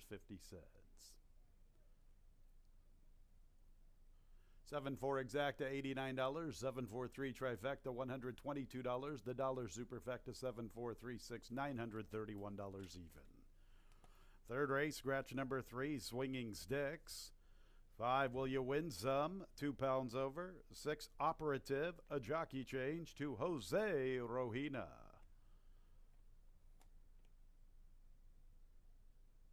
Race 3, offering exacta, trifecta, superfecta, wagering a daily double and a pick 3.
All right, 9 minutes to post for race number 3. Our Caravan probably made his bid to try to be horse of the year for 2021 as he joins Grudge and Queen Bess as a 5-time winner. But he's the only one that is a perfect 5 for 5 of all his starts this year. So Andre Worry guided that one to victory for Michael S. Ferraro. That's the 27th career win for Our Caravan. Really had to earn it as Nurko Huerta's trainee Royal Suspect was getting away on the front end, and Our Caravan was having a tough time getting by that rival who ended up shaking loose from Blood Moon early. Almost pulled off a huge upset at 60-1, so there was your value with the big favorite. All right, third race, 11-9 Claimer, never won 2 condition, going to mile 70. Scratch the 3 Swinging Sticks. We got a couple horses on the inside that are dropping in class from the allowance to the 11-9 Claimer. You got the Big Gray and Interstate, who both ran in allowance races in their most recent start, and it was the same race. You look at that race on November 11th. It was a race won by Doc Advantage and Bump in the Road, who was the speed of the race, ended up holding on to be second. So nobody really closed much ground in that race, so tough to gauge off of. Interstate was coming off a good-looking maiden victory over Johnny Fontaine, who came back to win. The Big Gray had a couple third-place finishes where he just simply hasn't had much for racing luck, but draws the rail today and see if he can work out a trip against these. He is going to have to make up some ground, and not a lot of speed up front. So he's at odds of 6-5. The 2 is at 5-1. That's Interstate. The other horse getting play is the 6 Operative, who ran second in this condition against Cox's Ledge, who's no slouch in this condition, and did run second to Trigger Pull by a nose. That one had been going pretty well. So Operative does have some tactical speed compared to a couple of the other main rivals in this race, so could get first run on the other ones, and that could be an advantage for that one because it doesn't look like there's a ton of early speed in race number 3. We scratch the 3 Swinging Sticks, Exacta Tri Super Daily Double, and pick 3 starts in here.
Race 3, 1 mile and 70 yards. 3-year-olds and up, non-winners of 2 races. Claimers 11 down to 9,000. Scratch 3 swinging sticks. Here they are. Number 1, the Big Gray. Andre Worry looking for back-to-back scores. The Big Gray's the favorite at 6-5.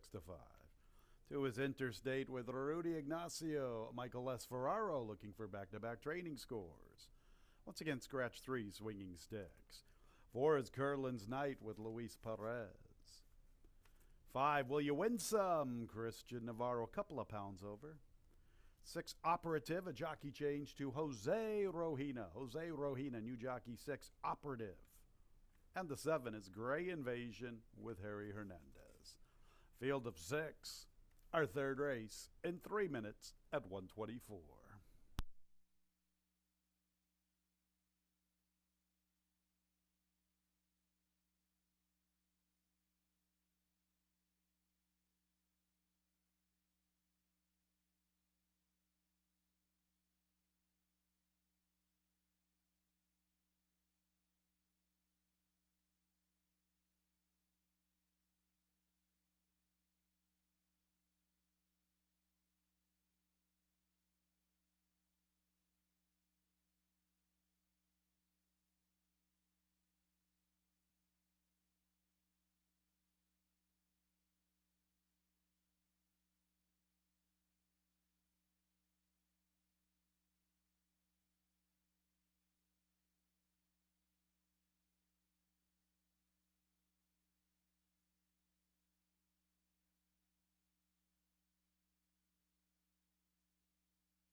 One minute, post time in about a minute.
It's post time for the third race. Big favorite, the Big Gray, along the rail, 4-5.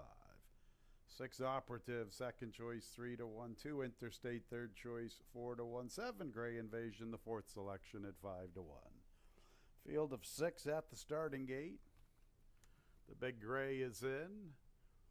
There's Interstate. Next will be Curlin's Night. Curlin's Night, 1 for 43 in his career. 13 runner-up efforts, just a click under 100 G's in the bank. Will You Win Some? Couple to load, Operative and Gray Invasion. Big Gray's ready to rumble, nodding his head in approval. There's Gray Invasion to the outside.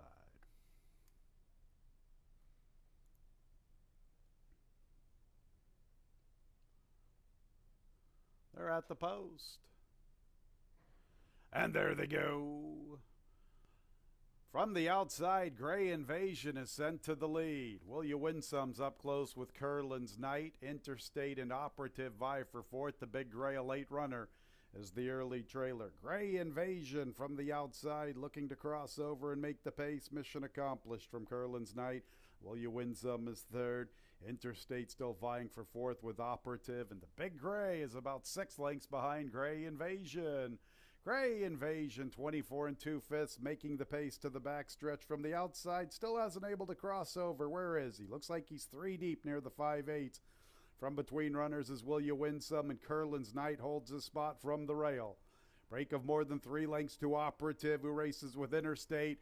And the Big Gray wants to get involved this afternoon. Andre worries, making him get a little closer. He gets within 2.5 lengths up the backstretch. 48 3/5. Gray Invasion with the lead from Will You Win Some. The Big Gray's committed to the overland route. Racing with him are both Operative and Interstate, and Curlin's Knight now relegated to the rear, and Gray Invasion has the lead from Will You Win Some. Here's the Big Gray. That big circling move. Now the Big Gray got put into action early. He's making his move. The Big Gray and Gray Invasion. In third is Interstate, then with Operative. The Big Gray wasted no time this afternoon. He made an early move up the backstretch. Not the case recently, and today he's opening up with ease. It's the Big Gray near the 8th pole. Interstate fires into second. Gray Invasion is back to third.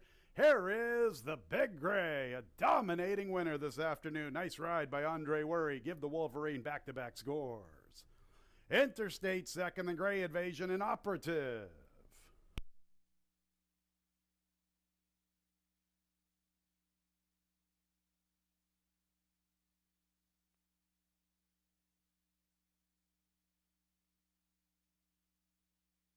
$143 and 57 100ths. How about the Big Gray this afternoon? Andre Worry really put him into action up the backstretch run, and the Big Gray dominated through the lane. Back-to-back for Andre. The Big Gray, the unofficial winner. Second place, number 2, Interstate. Photo signs up on the board for the balance. 143 and 57 100ths, the final time.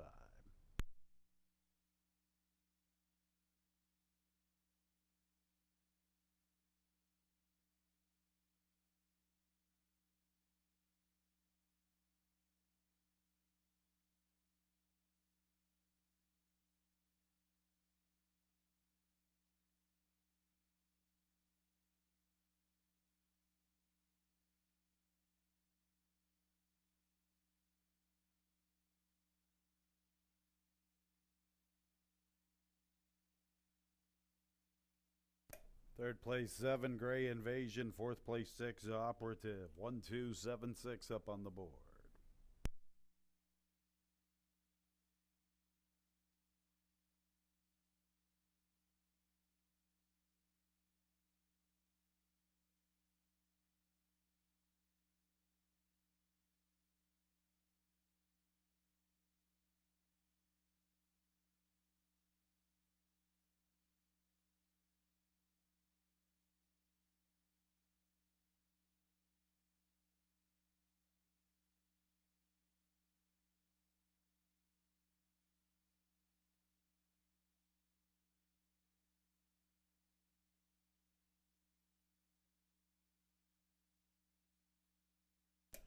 Race 3 is official. There's the Big Gray.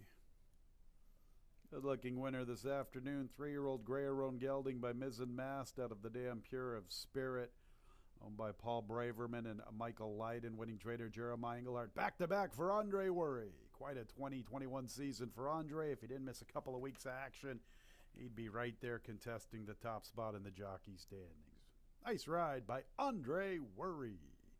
Big Gray was bred in Kentucky by McGregor Brothers.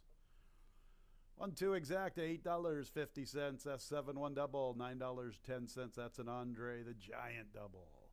5-7-1 pick 3, $23.62. Trifecta, $8.95. The dollar super, $23 even. We had a claim out of the third race. The winner won. The Big Gray moves to the barn of Sugar Rohita. Sugar owns in partnership with Richard Orens. The Big Gray claim by Sugar Rohina. On to the fourth race. Race 4 will start our 20-cent jackpot pick 6. The carryover $1,325.90. In the fourth race, scratch number 3, Killaway and Rose. 3 Killaway and Rose out of this upcoming fourth race. The 2, Boom Kitty Bye Bye, 2 pounds over 5. Winnipeg Wonder, make the jockey Jose Baez. 20-cent jackpot pick 6 starts here in the fourth. Post time in the program, 1:51.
in the paddock for race number 4, and the Big Gray had to make an early move in that race without a lot of speed up front, and Andre Worry was able to get to the leaders and draw off with the drop in class. That horse too much for that field. That victory for trainer Jeremiah Engelhart. As we go to the 4th, we'll start the pick 6. It's a 20-cent minimum wager, over $1,300 into today's pick 6 pool. Keep in mind, if the jackpot, whether the jackpot's hit or not today, tomorrow we will have a mandatory payout for whatever's in the pick 6 pool. Same thing with the pick 5. Must be a mandatory payout for that day, so no carryovers after tomorrow. All right, well, let's look at the 4th. We scratched the 3, Killian Rose. Looking at the board right now, you got a couple horses getting some play. Really, only 2 horses getting play. The 2, Boom Kitty Bye Bye. Ilmar Loaiza has always been good off of the claim. He claimed this horse for $5,000 against. This horse ran second against Tijuana Flair, and Tijuana Flair makes her look better, as Tijuana Flair just won the first race. Looked good as she battled with the favorite and right down the stretch and got the win against a tougher winner's field. So wouldn't be a big surprise if this horse steps up and beats this very questionable 11-9 field.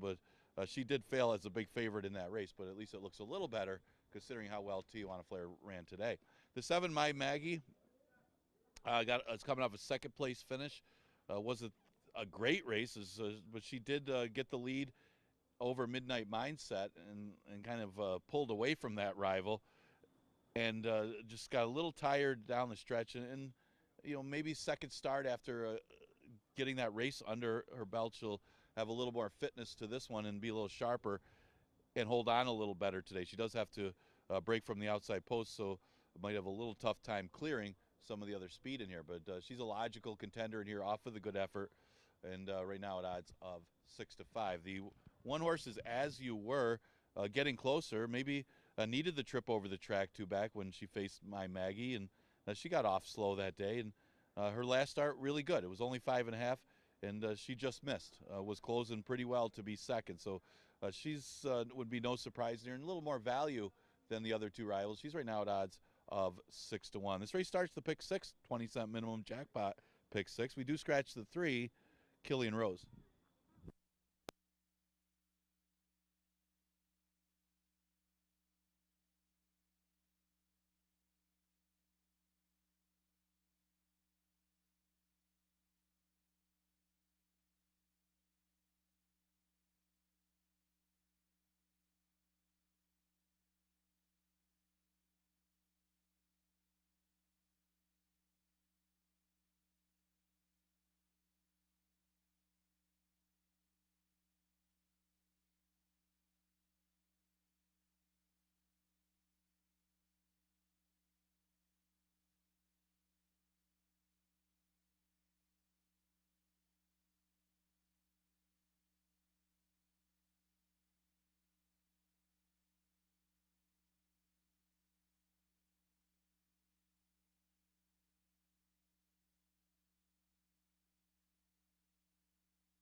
6, 3, and 4-year-old fillies, our fourth race, a 6-furlong event made in Claymers, 11 down to 9,000. Scratch the 3 kill away in Rose. Number 2, Boom Kitty Bye Bye, 2 pounds over 5. Winnipeg Wonder, make the jockey Jose Baez. The one As You Were with Harry Hernandez. Andre Worries looking for a happy hour. He's the jockey aboard the 2, Boom Kitty Bye Bye. Scratch the 3, 4, Count on Friends, Joel Cruz. 5 is Winnipeg Wonder, make the jockey Jose Baez. 6 is Midnight Mindset with Oscar Gomez. And the 7 is My Maggie with Luis Perez. My Maggie's the favorite at 8 to 5. 20-cent jackpot pick 6, pull a little shy. Now it's a little more than $2,100. The pick 6 in a couple of minutes.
Nearing the gate.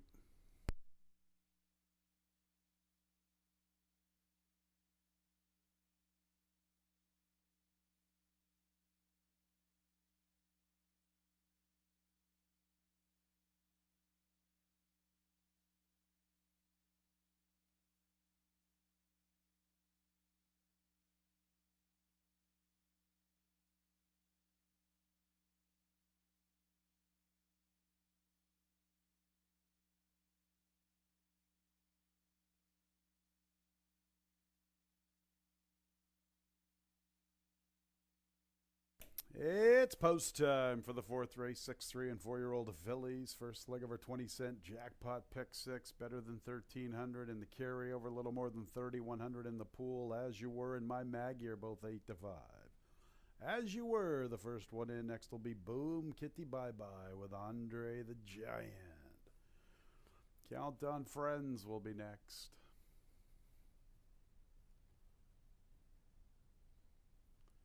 3 to load, Winnipeg Wonder. Stablemate to Count on Friends, both conditioned by Chris Progno. And then we'll have Midnight Mindset and My Maggie. My Maggie's 3 to 2. As You Were is 9 to 5.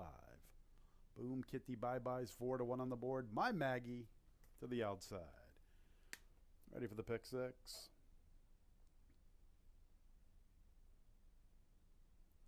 And there they go. Towards the tail of the field is Count on Friends. My Maggie with a quick start. Midnight Mindset's going with her. Winnipeg Wonder comes away running in third. Fourth place is held by Boom Kitty Bye Bye. Now Harry Hernandez is guided As You Were to the far outside. She's in the clear and she's 5 lengths off the pace. The distant trailer is Count on Friends. My Maggie has a narrow lead from Midnight Mindset, her pace partner. Better than 3 lengths, Winnipeg Wonder, a length in front of As You Were with her wide charge. In the 5th spot is Boom Kitty Bye Bye and Nothing Yet from Count on Friends. And My Maggie has the lead, skipping Claire. 2-length advantage midway through the turn for Midnight Mindset. My Maggie, Midnight Mindset wants to get off the rail. Now she cuts back into the margin. My Maggie almost a length. Midnight Mindset is second. Winnipeg Wonder is third. As You Were is fourth. My Maggie off the turn, the one to come and catch. Opening up, My Maggie slapping 6 lengths on her rivals. And it's My Maggie who's all alone. And second is Midnight Mindset. Farther back, Winnipeg Wonder and As You Were. Wake up, Maggie. I think I got something to say to you. You're headed to the winner's circle. My Maggie in front. From Winnipeg Wonder, Midnight Mindset, and As You Were fourth.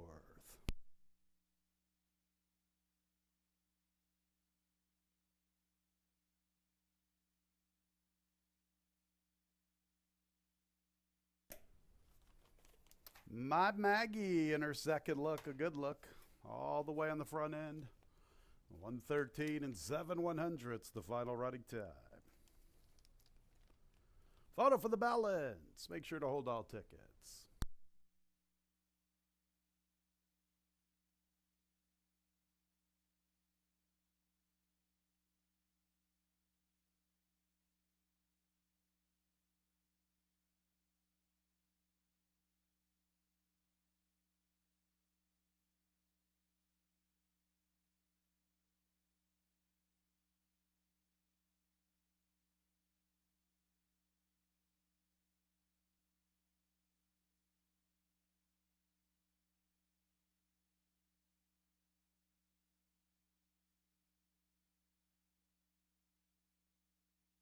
Results of the photos, second place.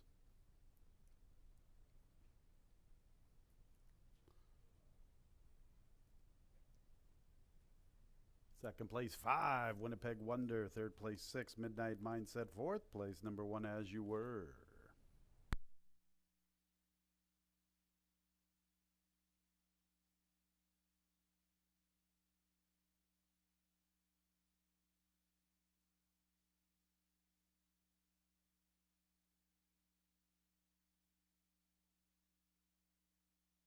My Maggie's making her way into the winner's circle. A 3-year-old chestnut filly by Frost Giant out of the Damn Sweet Juliet. Owned by Horseshoe Farm. Winning trainer M. Anthony Ferraro. Winning jockey, our leading jockey, Luis Perez. New York bred by Mrs. Gerald Nielsen. Race 4 is in the books, officially 7-5-6-1. That exact to $38.60. The trifecta, $43.12. The dollar superfecta, $198.50. 1-7 double, $7.70. 7-1-7 pick 3, pretty formful, $5.40. Fifth race starts our Tuesday pick 5. Number 6, Racing Queen, 1 pound over. And the fifth race has a post time of 2:18.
All right, 9 minutes to post for race number 5 after Maggie takes the fourth. Louis Perez, going to be the leading jockey this year, and he gets the victory for M. Anthony Ferraro.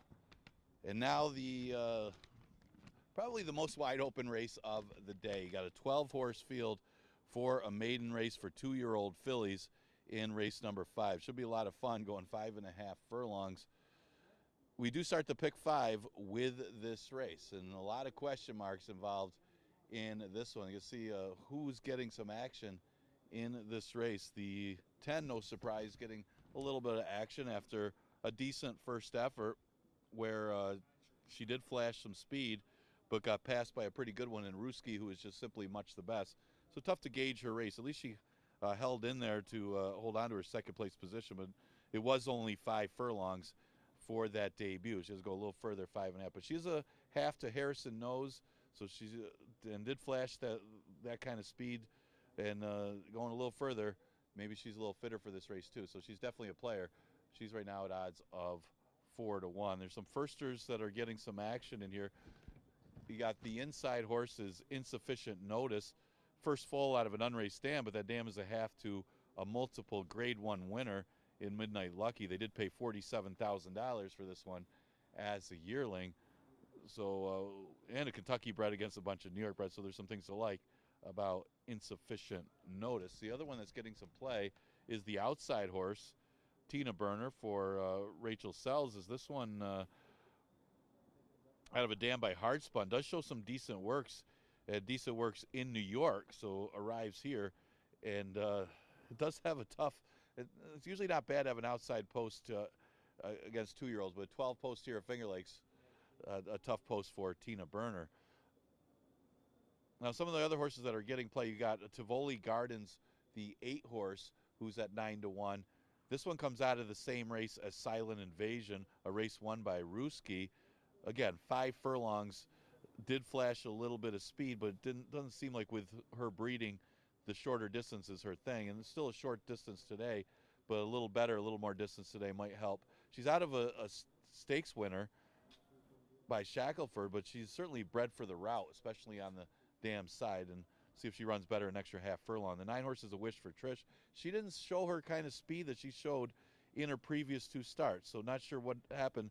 Maybe she needed the race over the track, but if she could flash the kind of speed that she had at Churchill Downs, but she could go a long way against these, because she was setting some quick fractions, but just had absolutely no speed when going that 5 furlong race back on November 10th. So maybe a race over the track, this horse could bounce back with a good effort. 6 minutes to post for race number 5. Wide open 12-horse field starts the pick 5 with this race.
Race 5, 2-year-old fillies, maiden special weights, 5.5 furlongs, 6 Racing Queen, 1 pound over, full field of 12, first leg of the Tuesday pick 5. Let's get right into the parade.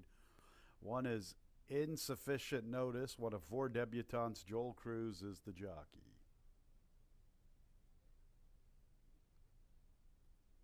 All right, the 2 is Subtle Giant, Emmanuel Di Diego.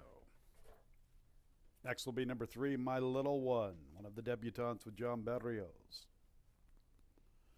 4 is Midmon, Jose Baez. 5 is Princess in Paradise with Kevin Navarro, one of 2 from Anthony Ferraro. Here's the 6, Racing Queen, Wilfredo Rojina, 1 pound over. 7 is Alara, Andre Worry looking for a riding triple. This is the second of the Dylan Clark fillies. 8 is Tivoli Gardens with Harry Hernandez, Michael S. Ferraro looking for a second training score. The 9 is A Wish for Trish with Jackie Davis, another one of the Carl Grusmark girls. Here's the 10, Silent Invasion, another one from Anthony Ferraro. Luis Perez looking for another winner. And a couple more debutantes to the outside. The 11, Bad Breath with Oscar Gomez. And the 12, Tina Burner with Jeremias Flores. Full field of 12 in the 5th, couple of minutes away.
It's post time for the 5th, 12 2-year-old fillies. And the favorite is the 10, Silent Invasion, at 2-1. Younger sister to the speedy Harrison Nose. Silent Invasion, nice debut from the rail and outside post this afternoon. She's the clear-cut favorite at 2-1.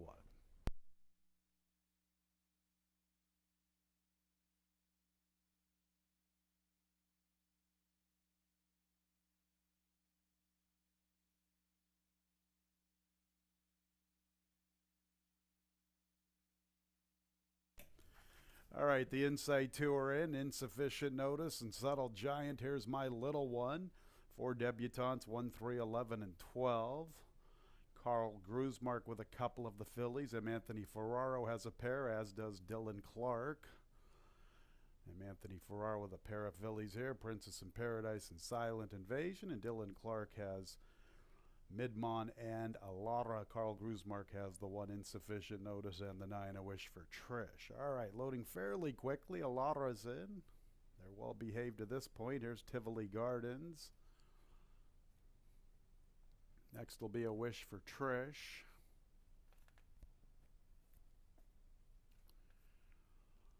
And 3 to load, A Silent Invasion, Bad Breath, and Tina Burner. A couple of debutantes to the outside. Here's Silent Invasion, promising debut.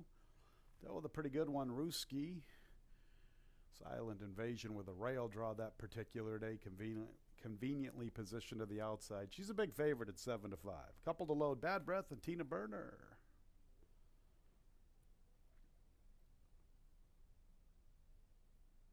Standing room only with the 2-year-old fillies. And there they go. Silent Invasion and Tivoli Garden show pace with A Wish for Trish. Also there, Bad Breath. Midmon's up close, so too is Tina Burner from the outside. Insufficient Notice advances from the rail. Racing Queen mid-pack with the Black Silks 5 lengths off the lead. 2.5 lengths to Subtle Giant. Then we'll go to Alara, My Little One, and nothing at the back from Princess in Paradise. On the front end, Tivoli Garden. She's quicker than A Wish for Trish. In the third spot is Silent Invasion, and Silent Invasion's trying to close. She's under a little bit of a ride. Here's Midmon up the inside. Midmon's advancing very nicely. So Tivoli Gardens is the leader from Midmon. Silent Invasion. A Wish for Trish is back to fourth. Bad Breath has the fifth spot. Then Racing Queen, Tina Burner. Insufficient Notice headed by Subtle Giant. Then we'll go to Alara. Farther back in the field, Princess in Paradise. And My Little One in Tivoli Gardens still has the lead at the 8th pole under left-handed urging. To the outside comes Bad Breath. Bad Breath's closing in the center of the track. Tivoli Gardens, Bad Breath to the outside. Here comes Bad Breath to tackle Tivoli Gardens, and it's going to be very tight. What a finish between Tivoli Gardens and Bad Breath. Midmon was third, and Silent Invasion checked in fourth.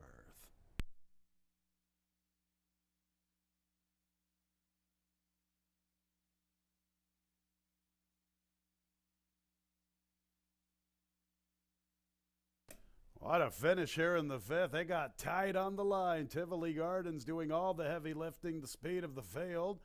Bad Breath coming after her in the final furlong. Very tight on the line.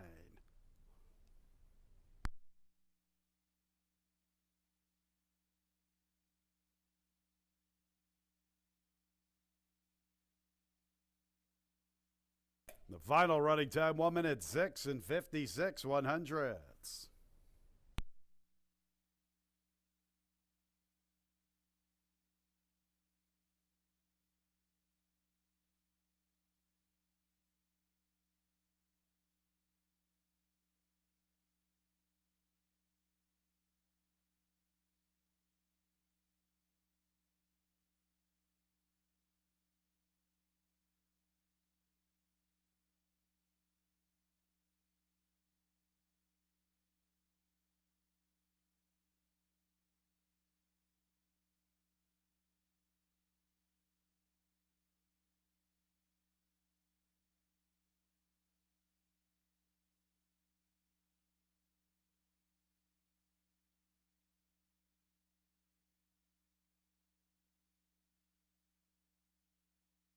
Results of the photo.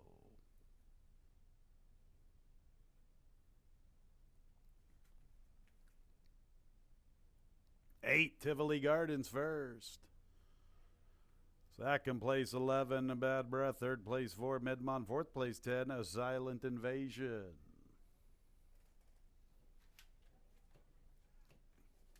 Entering the winner's circle is the 8 Tivoli Gardens, a 2-year-old Grey Arona filly by Shackelford out of the dam of Pars Monceau. Winning owner is Barry Schwartz. Winning trainer Michael S. Ferraro. A double for the Godfather, and the winning jockey is Harry Styles Hernandez. New York bred here by Stonewall Farm.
And race 5 is official. Prices are up on the board. 8, 11, 4, 10.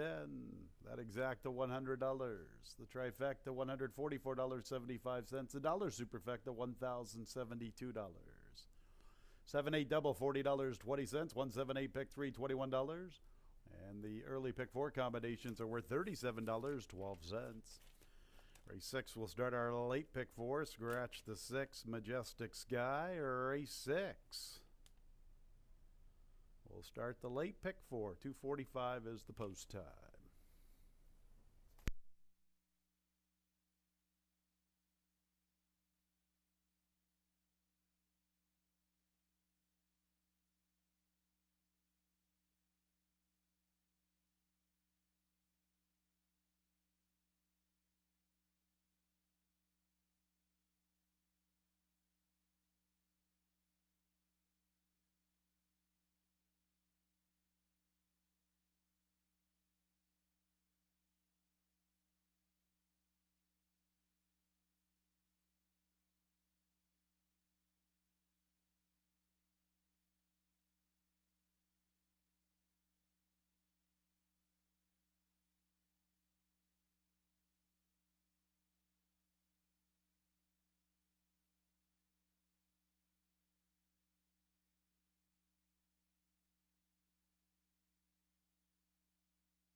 All right, getting ready for race number 6. And yeah, that race pretty wide open. When all else fails, though, the best trainer comes through at this time of year as Michael S. Ferraro gets the victory. Harry Hernandez aboard Tivoli Gardens, who just holds off a bad breath, who was closing late. We got really close at the end, but Tivoli Gardens able to hold off that rival. As we go to the 6, a maiden event going a mile 70. Do have a short price favorite in the 1, Big George's Kingdom. The only downside is the lack of activity, as this horse has been off since April, but class-wise, off of 2 straight seconds, this horse against tougher maidens than what he'll face here. He figures to be really tough to catch because he does break inside of Night Spot, the other one that may show some speed coming out of sprints, and if he could get the lead in here and get comfortable on the lead, he could be awfully tough to catch, just simply running against tougher. And you look at the breeding as well. You got Animal Kingdom out of a dam by Big Brown. Should be tough. The 3 horses, Trisatum. This one stays at the maiden special weight level, failed a few times at 5,000, and then stepped up in class and actually didn't run that badly against special weights when last seen in October. Should be a little longer shot than the 9-2 against these horses. But another one that's pretty well bred for the route and had been running a little bit better, was getting closer for 5,000. And, if this horse improves any, he could be a factor in here. Now, Might As Well Run comes off a second-place finish last time to favor Johnny Fontaine. But he's getting closer with each start. Probably the main threat to the big favorite. If that one comes up short off of the layoff, Might As Well Run could be the one to pull off the minor upset.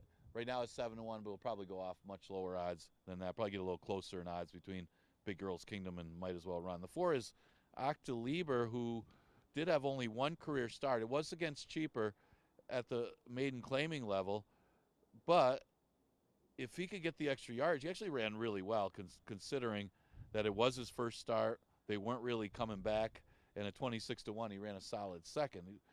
He's bred well. He's a half to High Command, who all 7 wins for that one were routes, and Honorable Avenue, who has been good long or short. So that Dean Avenue, a couple of his wins were short, but it seems like his offspring, or her offspring, have been going long. So we'll see if this one does take to the extra distance. And right now at odds of 8-1. Those are the ones that are getting some play. Most of the early money, no surprise, on Big George's Kingdom. Exacta, Trifecta, Superfecta, Daily Double, Pick 3, and Pick 4 starts in the 6. We do scratch the 6, Majestic Sky.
Race 6, maiden special weights, 3-year-olds and up, 1 mile and 70 yards. Scratch the 6, Majestic Sky, our late pick 4, third to last pick 4 of the season. Let's meet the field. 1, Big George's Kingdom, Luis Perez. 4 to 5 for M. Anthony Ferraro. Ferraro and Perez looking for doubles. Andre Worry's looking for a riding triple. He's the jockey aboard the 2, might as well run.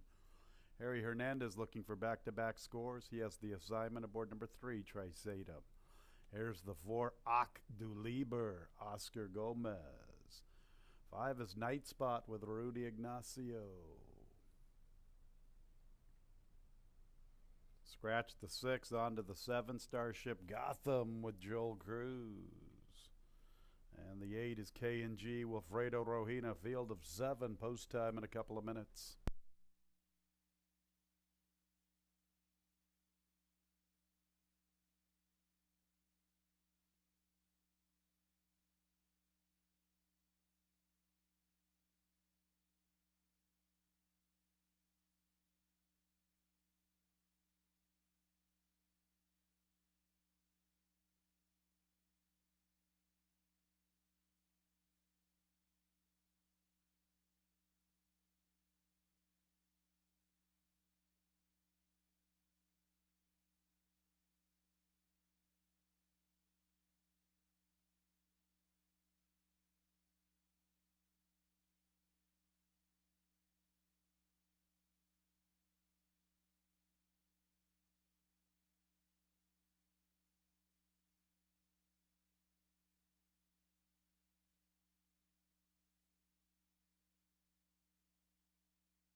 One minute, post time in less than 1 minute.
Nearing the gate.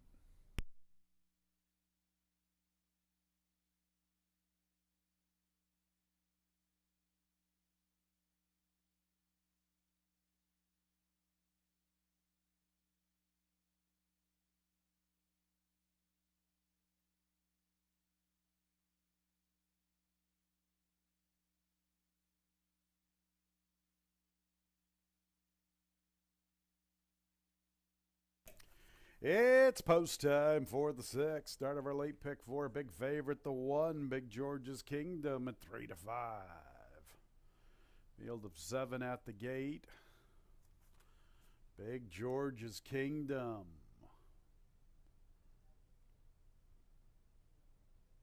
Might as well run. Trisatum will be next.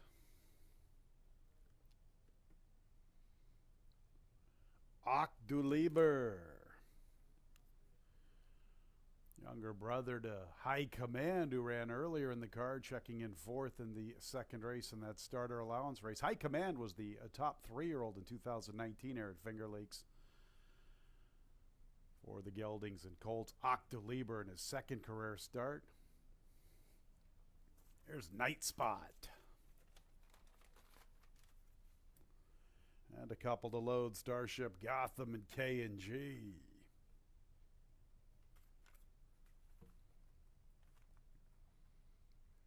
K&G to the outside, late pick 4 time. And there they go. Might as well run away a little awkwardly. A Big George's Kingdom begins the best. His pace partner is K&G. Trisatum's third with Night Spot. Might as well run. Recovers into the 5th spot. Then we'll go to Starship Gotham. And Octolieber is the last of all. And Big George's Kingdom is making the pace better than a length and a half from K&G. In the 3rd position is Trisatum. Might as well runs 4th from the inside. Night Spot's 3 deep through the clubhouse turn. Then we're to Starship Gotham. And Octolieber is the last of all, and he's a little less than 8 lengths off the pace. 24 2/5 for the favorite Big George's Kingdom. And he's under restraint. K&G's getting closer. They're trying to slow it down up front. Break of 2.5 to Trisatum. Night Spot's in the clear from the outside. Might as well run. Bides his time 5th from the rail. Little more than 4 lengths off the lead as Big George's Kingdom has the lead all to himself. Now joining Might As Well Run is Starship Gotham. Nothing yet from Octolieber, 48 4. An even flow for Big George's Kingdom, and he opens up with ease. Here's Night Spot with a nice run into 2nd, and Starship Gotham makes his move into 3rd. Nothing yet from Might As Well Run, so it's all Big George's Kingdom. Night Spot gets closer from the outside. Big George's Kingdom confidently handled. Night Spot's out running his odds to the quarter pole. Big George's Kingdom still with the lead. Night Spot's under left-handed urging. Big George's Kingdom confidently handled at the 8th pole, but he's got a race on his hands. Here's Night Spot to the outside. Big George's Kingdom. Night Spot's testing him. Night Spot's making his moves and getting a push on by. Here's Night Spot to the outside. Night Spot in the upset. From Big George's Kingdom, Might As Well Run. And 4th place to Starship Gotham.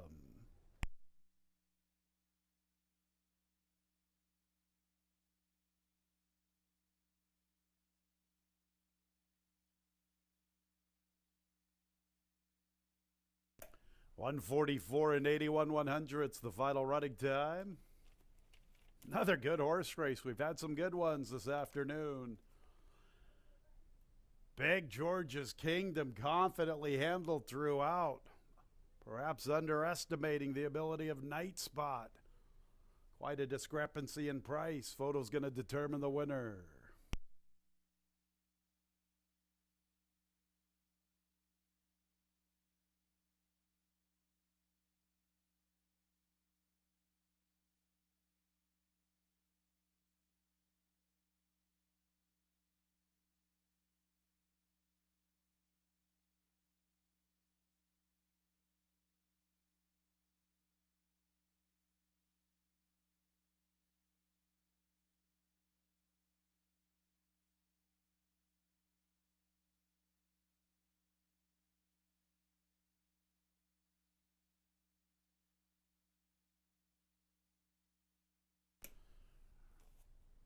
Results of the photo.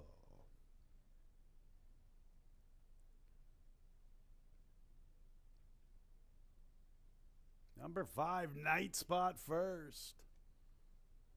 2nd place 1, Big George's Kingdom. 3rd place 2, Might As Well Run. 4th place 7, Starship Gotham. 35 to 1 upsetter here in the 6th.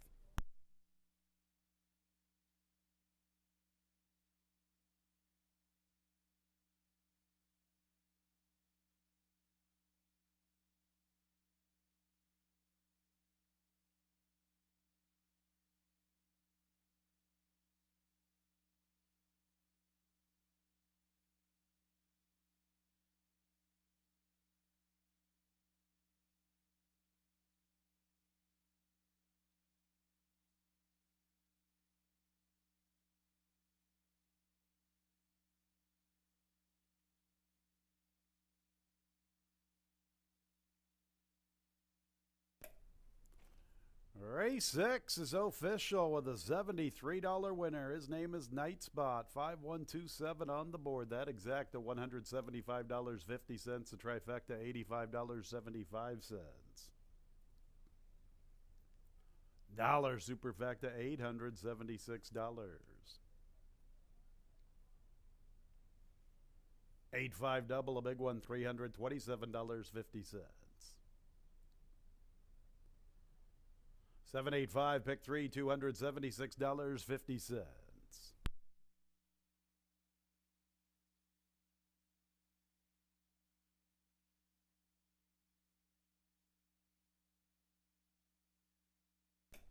Entering the winner's circle is the 5 Nightspot. Nice claim, Wayne Sparling. 4-year-old bay gelding by Orientate out of the Damn Disco Sis. Wayne Sparling owns and trains. Just claim this one for $5,000. A maiden special weight winner. Winning jockey is Rudy Ignacio. Winner was bred in New York by Richard Lugovich.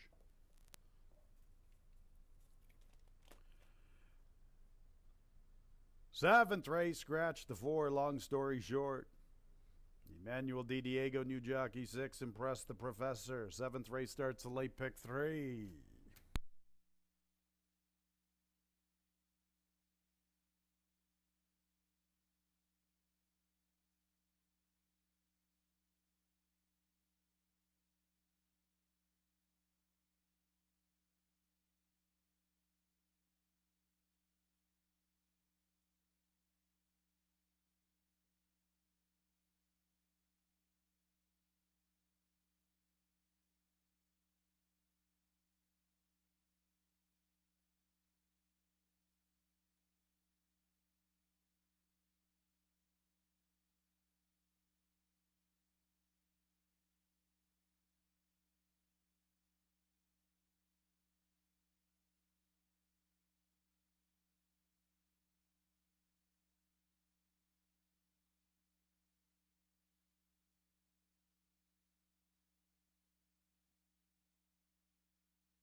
In the paddock for race number 7, after an absolute shocker, as a Night Spot, generally a turf horse, came here, was claimed for 5,000, couldn't win a maiden 5 in that race going short, but stretched him out, and he was able to catch the heavy favorite in the very late stages as Big George's Kingdom was maybe waiting on him or something. I don't know. It was a really big surprise that horse caught him. But Rudy Ignacio pulls off the upset for owner-trainer Wayne Sparling, which will add a lot of value to our pick 5 and pick 6 pools.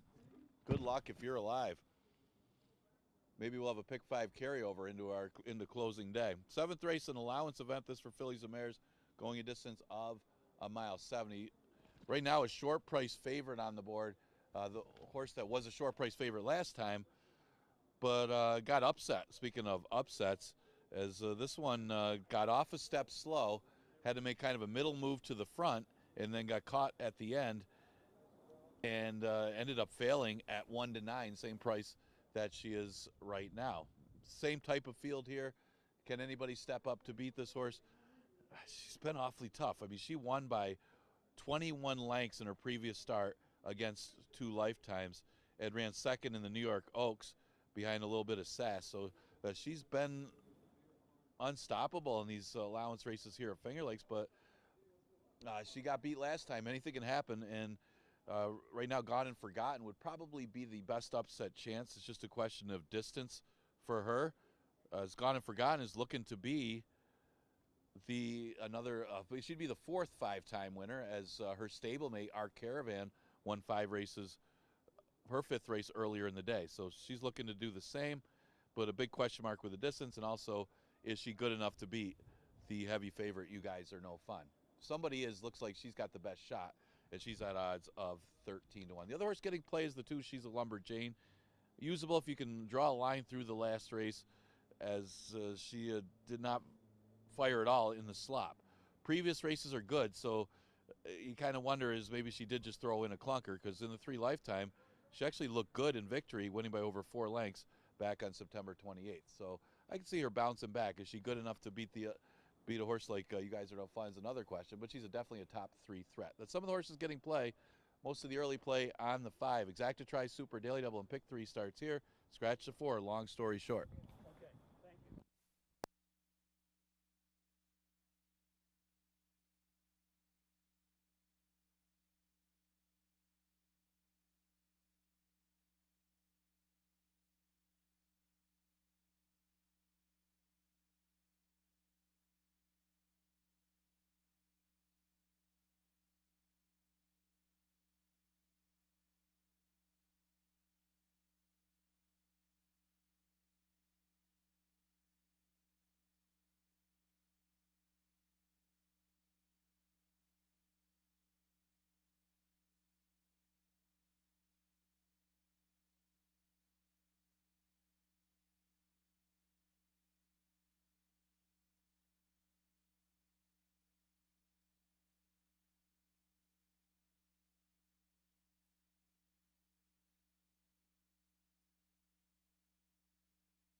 Seventh race, fillies and mares, field of 6.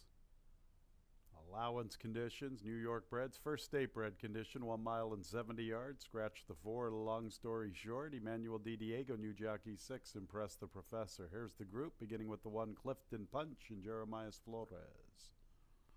2, She's a Lumberjane, Oscar Gomez. Next will be number 3, Dancing Slippers with Jackie Davis. Scratch the 4, 5, You Guys Are No Fun. Big favorite, 1-9, Andre Worry looking for 3. Jeremiah Engelhardt, a training double. Emmanuel Di Diego, new jockey 6, Impress the Professor. And the 7 is Gone and Forgotten, Luis Perez teaming up with Michael S. Ferraro. Luis looking for a riding double, Michael S. Ferraro looking for a training triple. Gone and Forgotten is looking to become the 4th 5-time winner of the season. Joining Queen Bess, Grudge, and our Caravan.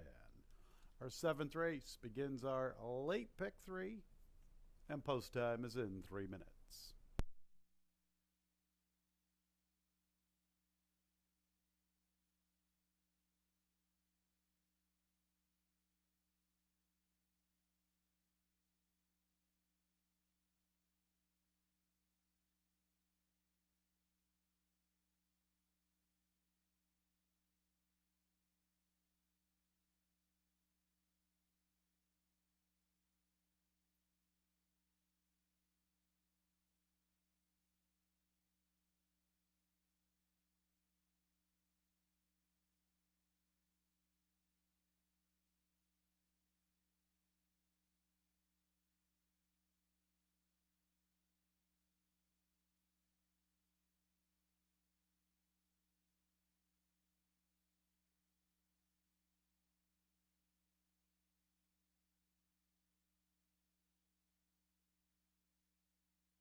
The fillies and mares are approaching the starting gate.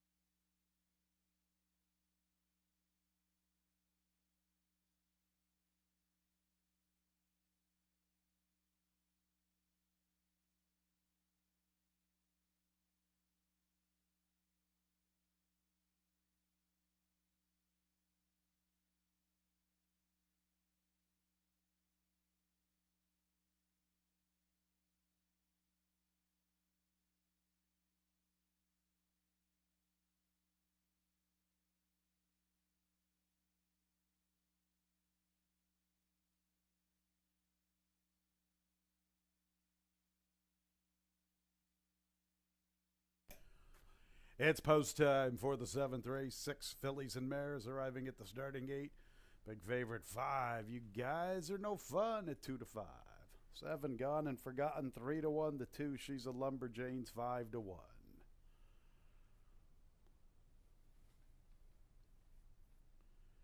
Clifton punches in. She's a Lumberjane, slightly reluctant to move forward. Now she secures her spot.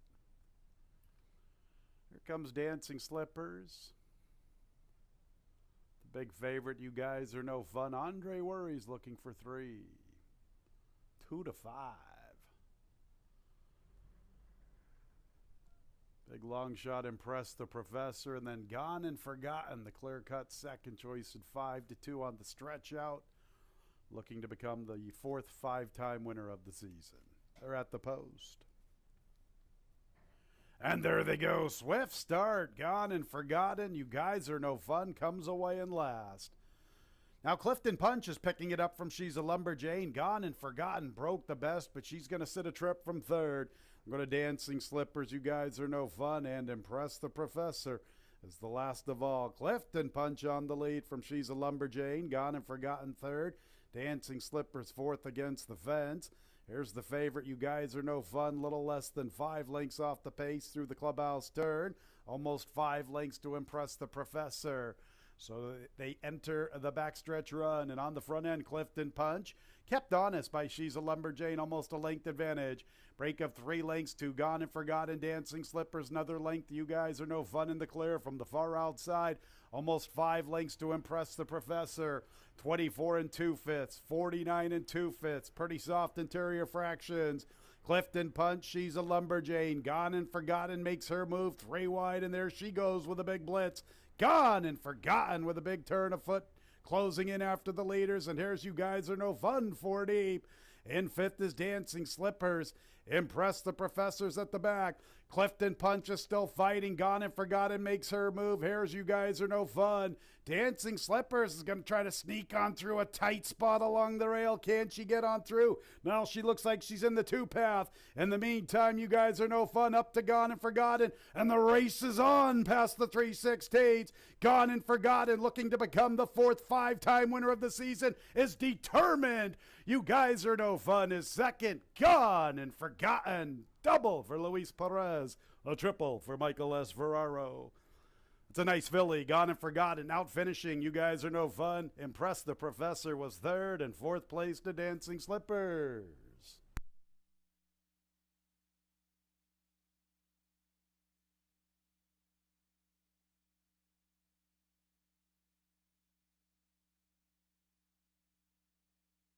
I'll tell you what, we've had some pretty cool horse races this afternoon. Quite a finish here between Gone and Forgotten and You Guys Are No Fun. Gone and Forgotten, the 4th five-time winner of the season. A little bit of an upset here over the big heavy favorite. You Guys Are No Fun. So it is 7, Gone and Forgotten first on the board. 2nd place 5, You Guys Are No Fun. 3rd place 6, Impress the Professor. And 4th place 3, Dancing Slippers. 144 and 32 100ths the final time.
Seventh race is official, 7563. Gone and Forgotten. Good-looking 3-year-old bay filly by Bustin' Stones out of the Damn Little Rocket. 3 in a row, 5 out of 6. The 4th five-time winner of the season. Owned by Barry Schwartz. Another one for Barry. Another one for Michael S. Ferraro. 3 for Mike. And it's a riding double for Luis Perez. Winner was bred in New York by Stonewall Farm.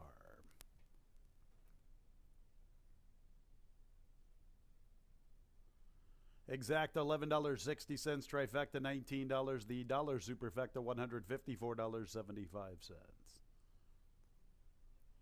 5-7 double $320, 8-5-7 pick 3 $662.25. Couple races to go. The 8th race begins the late double scratches 3 and 5 of Fleet de Belle and Varadia on a trivia 1 pound over. Post time in the program 3:39.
All right, getting ready for race number 8. We're going to start the late double of this Tuesday card with the 8th race. As the 7th figured to be a pretty good match race, turned out to be so. I think the difference might have been you guys are no fun getting off a step slow again, giving Gone and Forgotten a little bit of an advantage. But both of them ran very well, and Gone and Forgotten becomes a 5-time winner as well, just like stablemate earlier in the year or earlier in the day, our Caravan. So both of the Michael S. Ferraro horses going in with 4 wins, both became victorious and became 5-time winners, joining Grudge and Queen's Best. So Gone and Forgotten, good effort today. Louis Perez for Ferraro. As we look at the 8th, we scratched the 3, Fleet of Bell, and the 5, Veradia. And right now the favorite on the board is the 4, Queen Aurelia. No surprise there. Looks to be the speed of the race, and coming out of the lifetime allowance conditions, this should be actually an easier field than the field that she just beat. Actually, the field she just beat the last couple races. Now, she finished out of Rosa Veloce, who ran 2nd yesterday against a tough group. And she's looking for 4 in a row.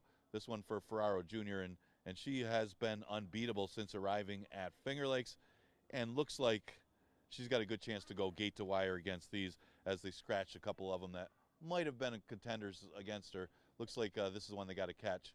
Might have a tough time doing it. Pandolino getting some play, the 6 horse for Louis Gutierrez. First time back at Finger Lakes as she's been running in New York. We've seen this horse before, though. She does have a win over the track, but has never won at this distance. An 0 for 20 at the distance for Pandolino. I mean, she should try different distances, but 2 for 42 in Pandolino. The team of Ray Gutierrez and Louis Gutierrez. This is easier than what she's been facing, with the exception of Queen Aurelia, so top 3 threat. The one entry for Sweet Shallots and Trivia stand a chance. Both of them have a shot to hit the board here. Notice Sweet Shallots ran behind Gone and Forgotten in her last start. We just saw that one look good winning in the last race. 6 minutes to post for the 8th. Exact to try Super Daily Double offered in here. We scratch at 3 and 5.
Eighth race, fillies and mares, New York breds, first day bred condition, 6 furlongs, 3-year-olds and up, scratches, 3 and 5, Fleet de Belle and Veradia.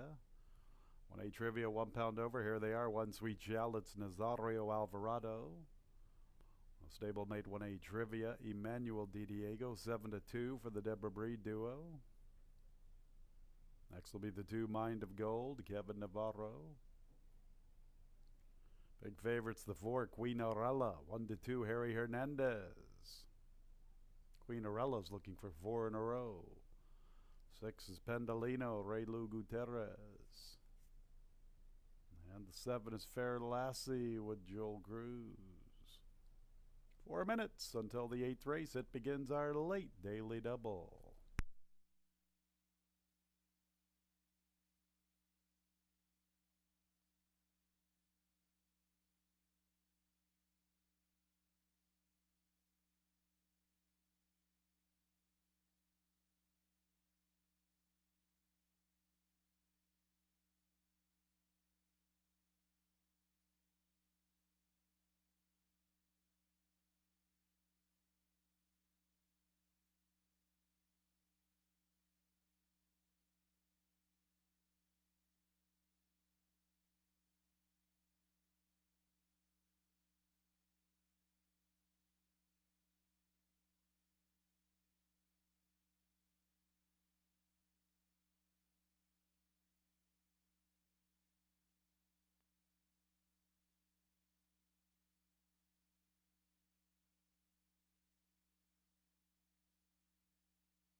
1 minute until post time.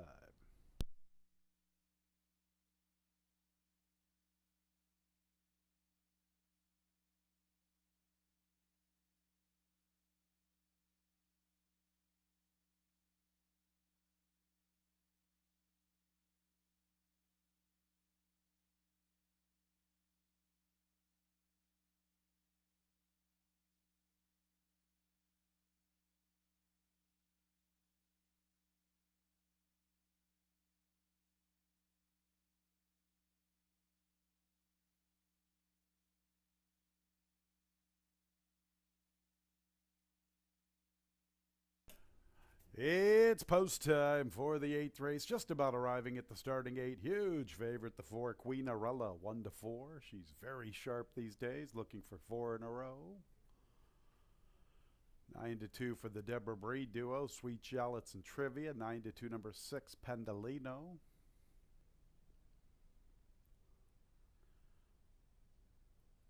The other 2 gals are long shots, Mind of Gold at 10-1 and Fair Lassie 19-1.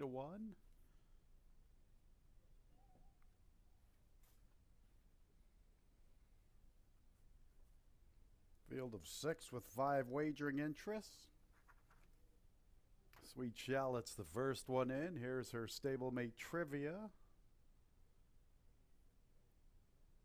She and the favorite Queenarella are both 3-year-old fillies. Trivia's just a little reluctant to move into her respective posts, putting on the brakes, but now she's in. There's Mind of Gold.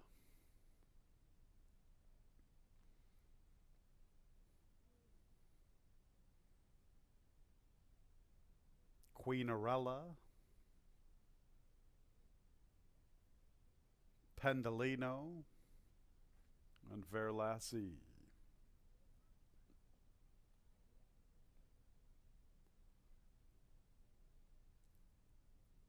Two to 5, Queenarella.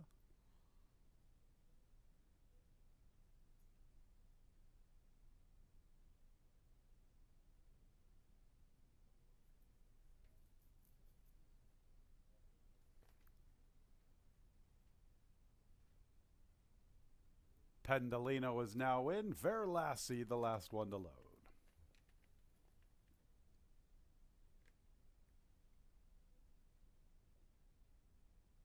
And there they go. Sweet Shallots is showing good speed. Pendolino is up close. So too is the favorite Queenarella. There's Mind of Gold in the 4th position. Trivia comes away running in 5th. Fair Lassie is the last of all. Sweet Shallots has the lead. From between gals is the heavy favorite Queenarella, and Pendolino's forwardly positioned in the clear from the outside. Mind of Gold is 3 lengths off the pace, riding the rail currently in 4th, 2.5 clear of Trivia. It's another 3 lengths back to Fair Lassie. They race to the 3-8. Sweet Shallot still with the lead, a tight length. Queenarella's just sitting on deck. Waiting on deck is Queenarella, inching closer. Pendolino races in 3rd. She's 2 lengths from the front. Trivia's beginning her move, now 4 lengths off the lead, advancing outside of Mind of Gold. At the back is Fair Lassie, and Queenarella has come away with the lead. Pendolino makes a move for 2nd. Sweet Shallots begins to retreat. Then we got a Mind of Gold. It's Queenarella at the lead, past the 8th pole. Pendolino's going to test her inside the final 16th. Queenarella shaking up. Pendolino trying to get her on the money. Queenarella and Pendolino. Queenarella, 4 in a row. She had to earn it. Pendolino tested her inside the final furlong. 3rd and 4th involves Fair Lassie and Mind of Gold.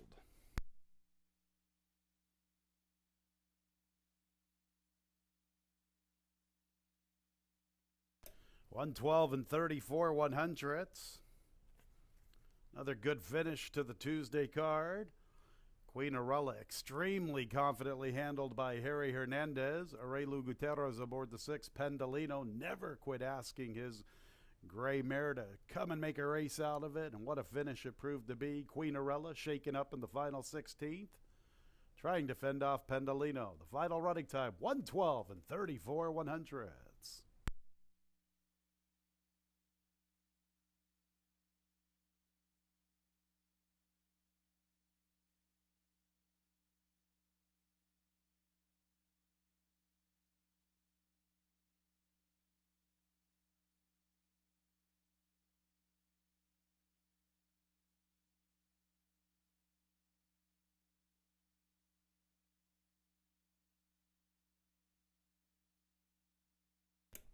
Results of the photo.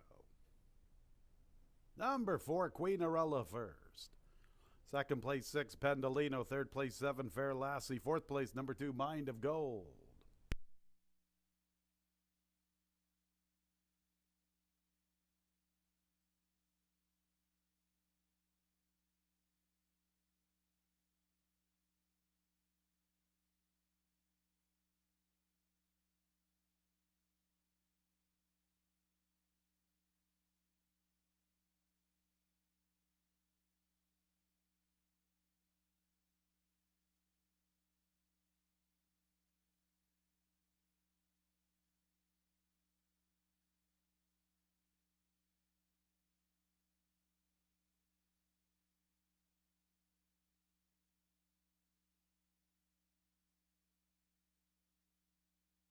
And the 8th race is in the books officially, 4672, that exact $11.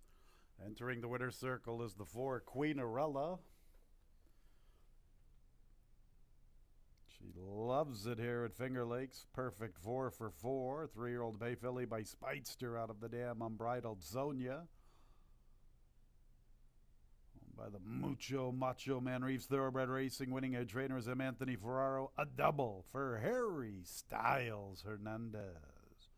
New York bred here by Windstar Farm LLC. $20 trifecta, the dollar super, $65.50. 7-4 double, $13.20. 5-7-4 pick 3, $127.25. One more race on the Tuesday card. The nightcap is clear of change.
Get ready for the last race on today's card, and things got close. Queen Aurelia, and unable to get the lead over Sweet Shallots, had to wait and try to get first run on Pendolino, who was outside of her. Turned out to be a real good horse race, as Pendolino was getting to her late, but Queen Aurelia able to hold that one off to make it 4 in a row, and now she is a perfect 4 for 4 here at Finger Lakes. Harry Hernandez for M. Anthony Ferraro, but she got bet heavy late, and things got anxious for the heavy favorite players.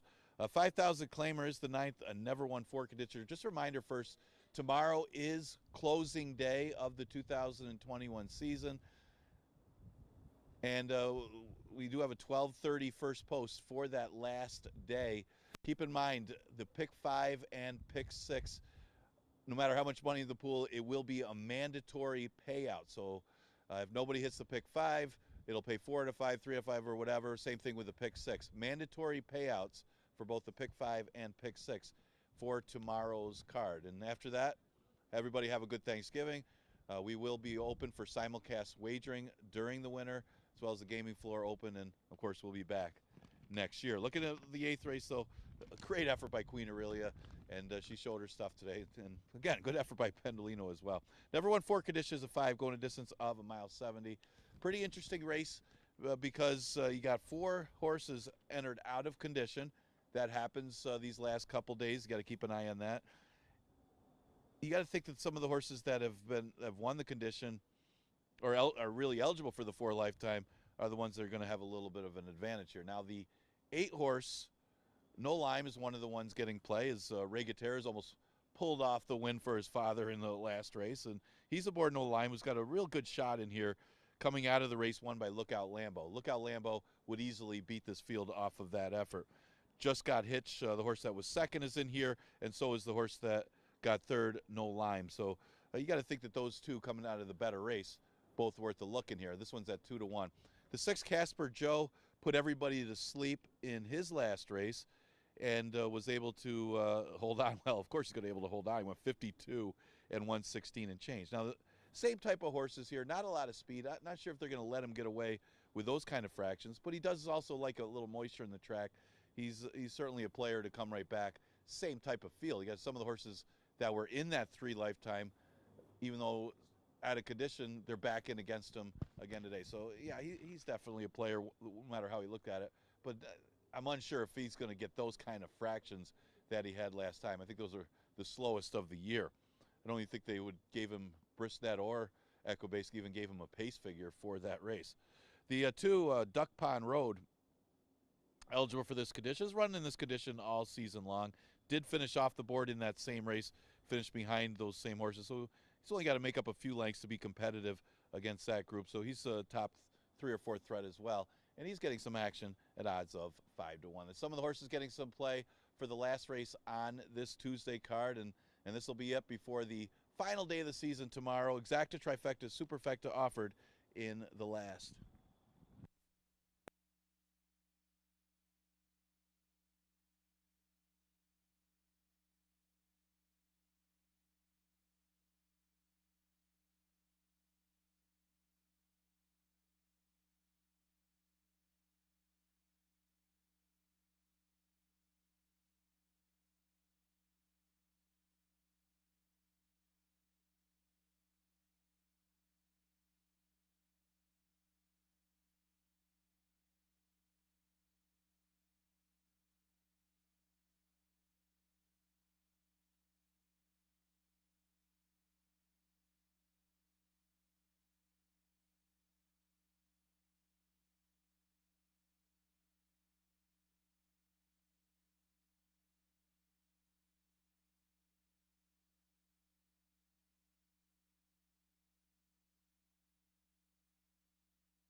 Ninth and final, no changes. And here's the field. Number 1, Gold Mine Kaz, Rudy Ignacio looking for a riding double.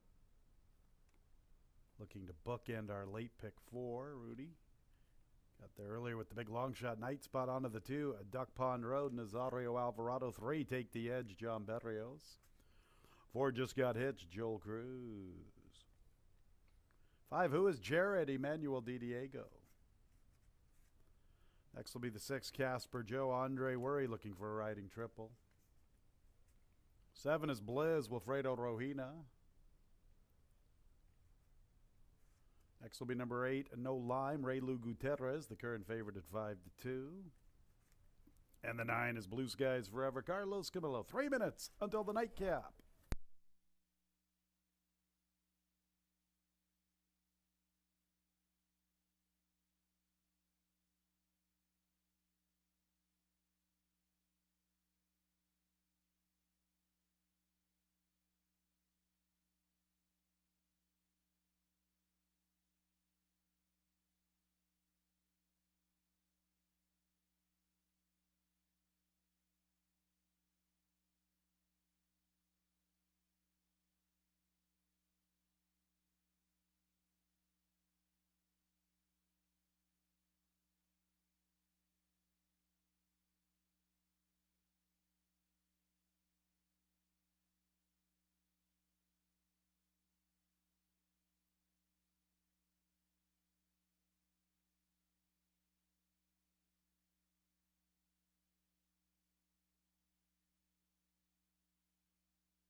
The horses are approaching the starting gate.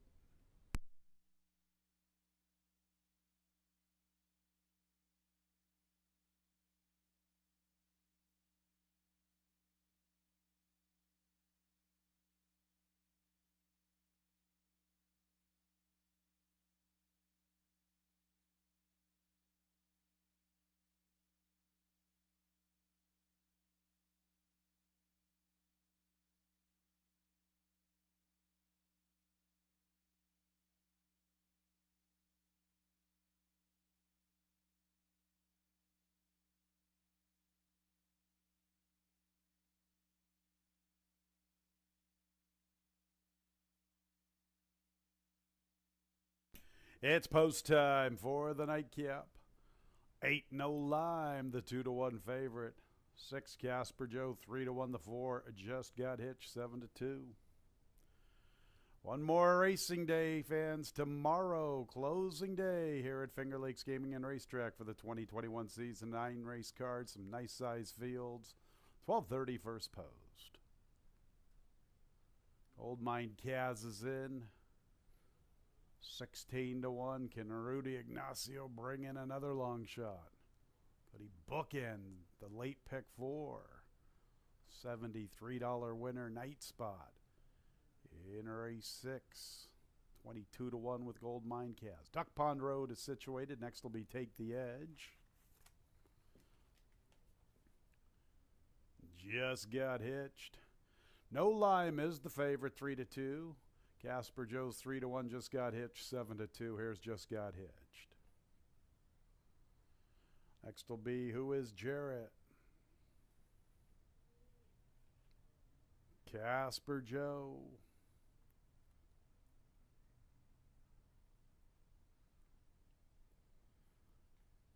Next will be Blizz. 2 to load, No Lime. The big favorite at 6-5, and one of the long shots. Blue Skies Forever. Ready for the nightcap. And there they go. No Lime away a little slowly. Casper Joe walks out of the starting gate with the lead. From the rail is Goldmine Kaz. Now No Lime is trying to make up ground. He's out there very deep. Also there who is Jarrett from his inside. Blue Skies Forever's in no man's land. Take the edge is saving ground. Back to the front end, Goldmine Kaz confronted by No Lime. Casper Joe is third. In the fourth spot races who is Jarrett. Blue Skies Forever is fifth, then Take the Edge. Just Got Hitched comes away running in seventh. Duck Pond Road is eighth, and Blizz is the last of all, 24 3/5. Goldmine Kaz and Rudy Ignacio, 3 parts of a length to No Lime and Raylu Gutierrez. Casper Joe vying for third with who is Jarrett. 3 clear of Blue Skies Forever. Just Got Hitched is making up ground. He's in the 2 path. Red Silks, Yellow Cap getting within 5 lengths, advancing from between runners. Take the Edges along the rail. Duck Pond Road is second last and nothing yet from Blizz. No Lime and Goldmine Kaz. In third, who is Jarrett. Now Just Got Hitched is lurking like Pat Placido on the money line. And here comes Just Got Hitched ready to tackle the leaders. In the meantime, who is Jarrett's up to the front from No Lime. Just Got Hitched is in with a chance, and so too is Casper Joe. And they turn for home. Who is Jarrett? Just Got Hitched makes his move in the clear. Casper Joe tries to muscle his way from between runners. And Duck Pond Road's trying to quicken. Here's Duck Pond Road to tackle Just Got Hitched. Duck Pond Road, Just Got Hitched from between runners. It's Duck Pond Road, and Just Got Hitched, Duck Pond Road. Duck Pond Road in the nightcap. From Just Got Hitched, then Casper Joe, and Blizz checked in fourth.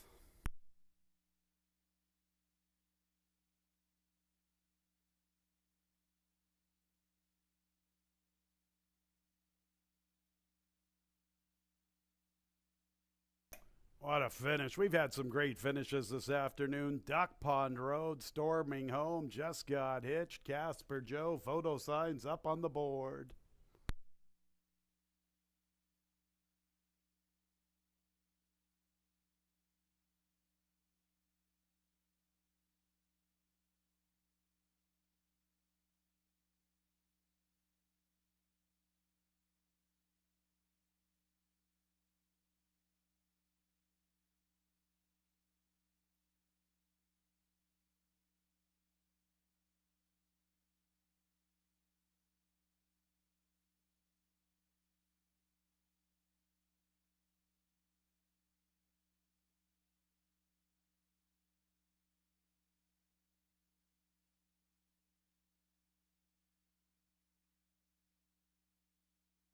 Results of the photo: number 2, Duck Pond Road first.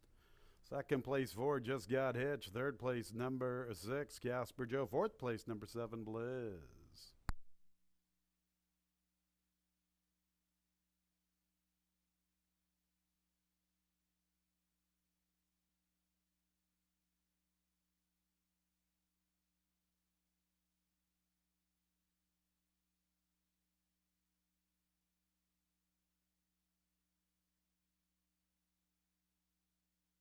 Duck Pond Road is in the winner's circle. Duck Pond Road's 4th career score, a 4-year-old bay gelding by Soaring Empire out of the dam Shangaloo.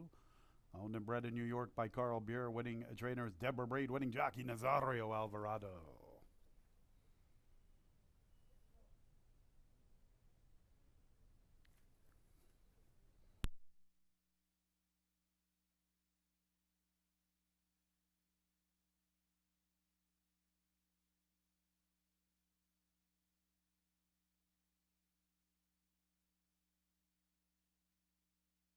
And the nightcap is official. 2467, 2467, the top 4 finishers.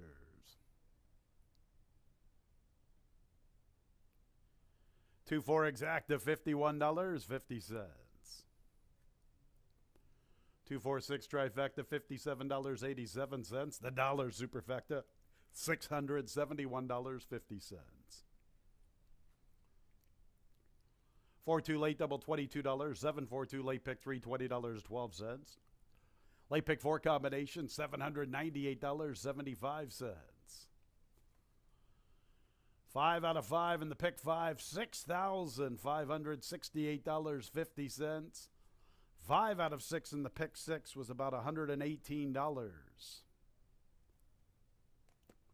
So we will have a pick 6 carryover into closing day, $2,270.80. $2,270.80. Our closing day pick 6 carryover. $118.10 for 5 out of 6. One more day to go, 12:30 first poster. Hope you had a great Tuesday. When leaving the track, please drive very carefully. This has been racing from Finger Lakes Gaming and Racetrack. Good night, everyone.